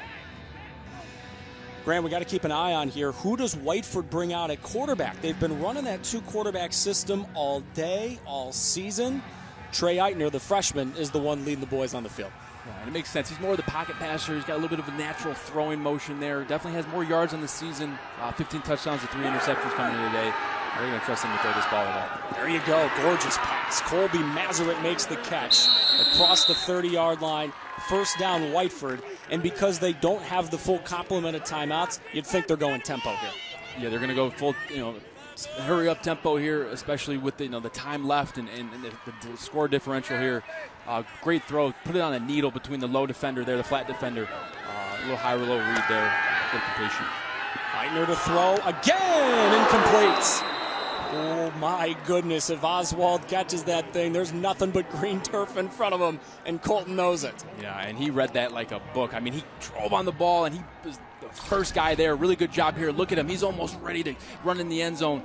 Probably why he dropped it. He saw the end zone there, and that's the freshman there, Trey Eitner, trying to figure it out, trying to find his rhythm there. Got to learn how not to telegraph passes, but it's tough, especially when you only have 2 to 3 guys in route concepts. You're a run-heavy offense. Your eyes tend to follow where the throw is going to go, and Colton Oswald was on that one. Eitner to throw again. Trey rolling away from pressure. He throws. It's caught. Did get out of bounds. Hyatt makes the catch. Third down.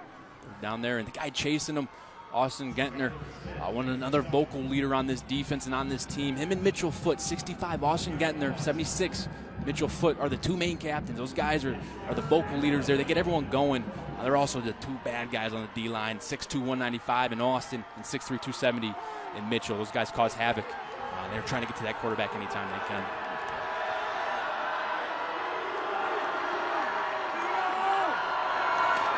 Third down long. Eitner given all the time in the world. Trey loads it up. Goes deep, and it's incomplete. He was hoping for Hunter to bar. It's incomplete. Ozentowski, step for step in coverage. Yeah, good coverage there. They're just running. It looked like it was going to be a 4 verts concept, but then the receiver started to kind of throttle down in the zone area, and then Hunter DeBar had the sideline there. He had a go route. Trey Eitner tried to give him an opportunity ball down the sideline, but like you said, the Ubly defense was just all over the field. They're ready for that. The pressure in the quarterback's face caused him to throw it, get rid of it. Couldn't find anywhere to go with it. Made a good decision, just putting it away, giving yourself an opportunity here on 4th down to try to convert. Not quite your ball game, but this thing is darn important. Eitner on 4th down. The roll to his right. turns his shoulders, and it's incomplete. Mazarin had it knocked away by Colin Ozentowski.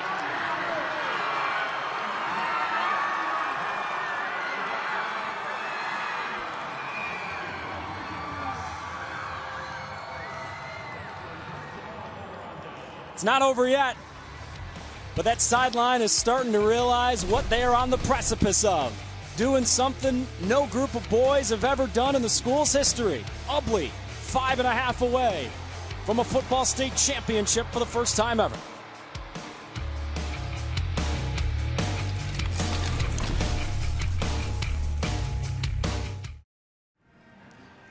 Time for the player of the game, brought to you by the Southeast Michigan Ford dealers.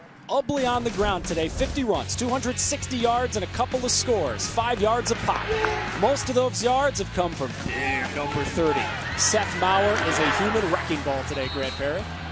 Yes, he is. He won't be denied. And he's, got to give credit to the guys leading the way, too. Camden Peruski doing a fantastic job blocking along with that O-line. And also, a couple of other guys that are just getting their hands dirty. But he's having a great game, 129 yards. And that's funny because he actually had 129 yards exactly last year. So, if anything repeats itself, Seth Maurer is going to find a way to have a good day, and he's doing it right now. Man, he's one of those groups of seniors who were here last year, who were so close. Think about what Ubly was in this state title game last year. Down 20-6 in the fourth quarter. They come back, score twice, and then they see Whiteford go down the field and score with less than 2 minutes to go and break their hearts. Well, they're 5:33 away from a little bit of sweet revenge. Eric Sweeney, the head coach, as we've been talking about, coaching his final ever high school game, trying to go out on the positive side of things. Walmering had the last touchdown for Ubly. This is another quality gain inside the 30, up near the 27. So, Coach Sweeney, coaching his final game, played for Jerry Herp, the longtime head coach at Ubly. They actually named the field after Coach Herp. Now, Coach Sweeney has only been the varsity coach for 4 years, but he's been part of various levels of Ubly football for a couple of decades. Why is he retiring? It's time. I got a son in my 20s. I want to spend time with them. There's just other things I want to do. Well, if you're going to go do something else, you may as well leave what you were doing before on the absolute best way you possibly can. Another run for Ubly. That's Maurer again. Ayotte made the tackle. Third down shortcoming. You can see Ayotte understands the situation. They're trying to rip that ball out. We call that the lawnmower technique. You're just trying to get the hand off the ball. And but these guys have been working on the ball security since day one.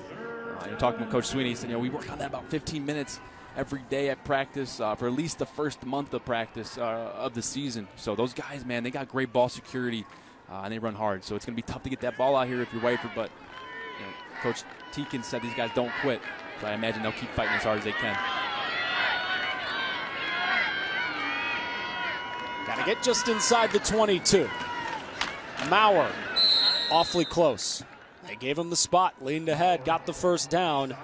Jake Ayotte in his last ever high school game, another tackle in a career full of them. But that team in blue and yellow is just running out of time right now. Running out of time. Time is not your friend at this point, and neither are these big running backs in this O-line that's doing a fantastic job. I mean, it's just block down, kick out, boom. You're meeting a guy in the hole, but he's falling forward for 4 or 5 yards. There's nothing you can do about it. 50 runs, prior to this drive, 260 yards, 2 touchdowns. I mean, they're just dominating this field in this run game right now. They want that clock to keep on moving. Volmering runs into a crowd of bodies again. Ayotte, one of the men, in on the tackle again. So we were talking earlier, 26 in blue and yellow, Jake Ayotte. 205 tackles last year, 176 coming into play today. Today he has 17 tackles. If a man ever deserved an ice bath after a football game, it's Jake Ayotte. Yeah, man, he's playing fantastic. I mean, just all throughout his career has just been a difference maker. And along with those tackles, man, he's got 2 defensive touchdowns this season. So, I mean, he doesn't take a break. He finds a way to get into the game and affect the game, whether it's offense or defense. He's had one heck of a career. Peruski gives. Another run. That's Maurer again for not a whole heck of a lot. Few yards, leaning ahead. Mazarin and guess who? Hyatt on another tackle. You surprised here Whiteford's not calling any timeouts? You do have 2 to use. You can't take them home with you. You got to imagine that, they'll probably burn one here after this. Obviously, if they run, they're going to run it again here. If they don't get the first down, he'll burn it. Try to get a stop here on 4th down. But, there's been a lot of time that's ran off this clock. But, we're up here for a reason. They're down there. He's got a strategy that we're unaware of. You never know. Let's see what happens here. No doubt about it. Pivotal play. Peruski kept it. And he didn't gain anything. Wrapped up. A couple of guys bringing him down. Ruddy, one of the men making the tackle.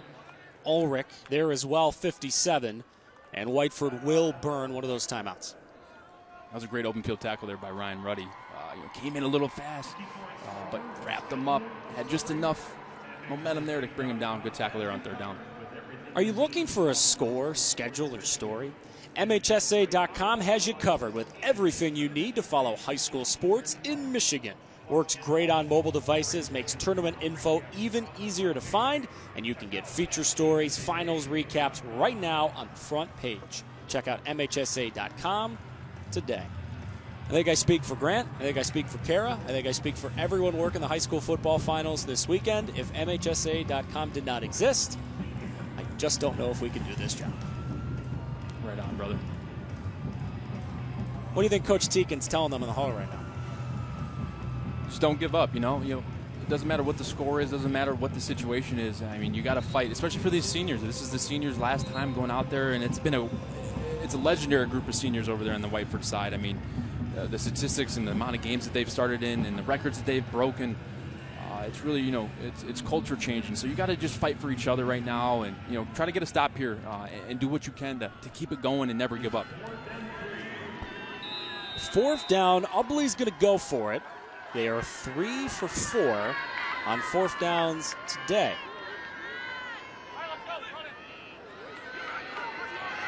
Three backs behind Evan Peruski.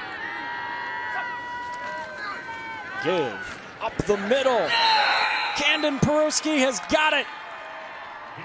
And Ubly can taste it.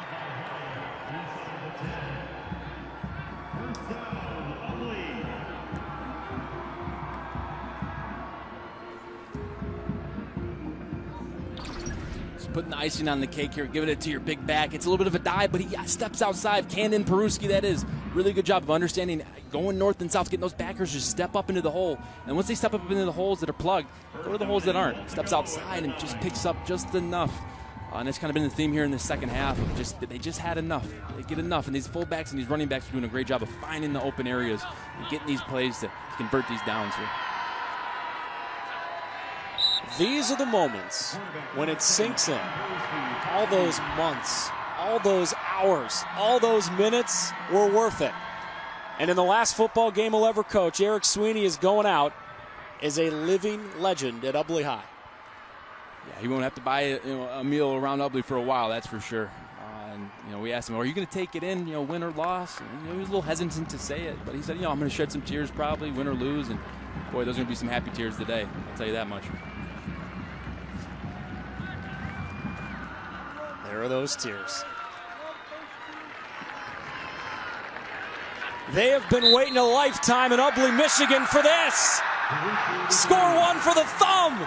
For the first time ever, the Ubly Bearcats are state champs.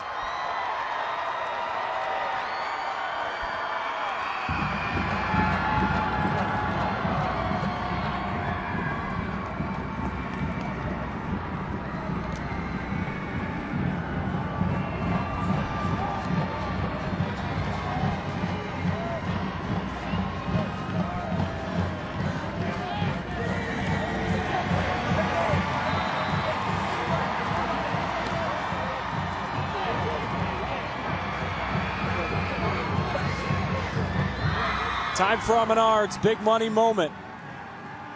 This is a ball game that was a lot closer than the final score indicated. And sometimes in these games, In the moment, a play turns out to be a lot bigger. And this play, Grant Perry right at midfield. Whiteford going for it, and Ubly stop on 4th down. And it was all their ball game after that. There's that touchdown for Peruski to Learman. You know, Ryan, number 20, came into the game with 3 catches all year. He caught 2 today.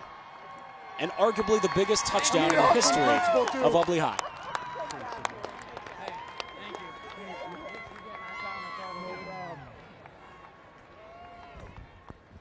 Last year, Whiteford and Ubly locked in a battle of wits. Whiteford scored final 2 minutes to win the state championship.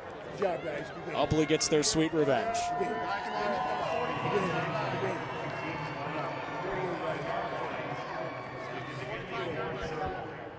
Grant told you Coach Eric Sweeney for Ubly was going to cry at some point. I heard a few sniffles down in that handshake line. Oh, you bet.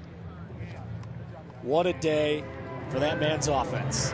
62 plays, 310 total yards of offense.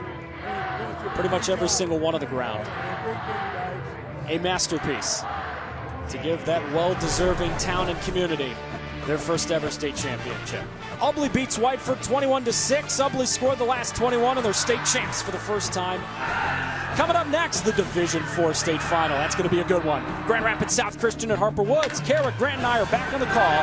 Kickoff coming right around 1 o'clock. For our whole crew, Evan, Sam, thanks for watching. Congrats, Ubly. We'll see you back in just a little over half hour.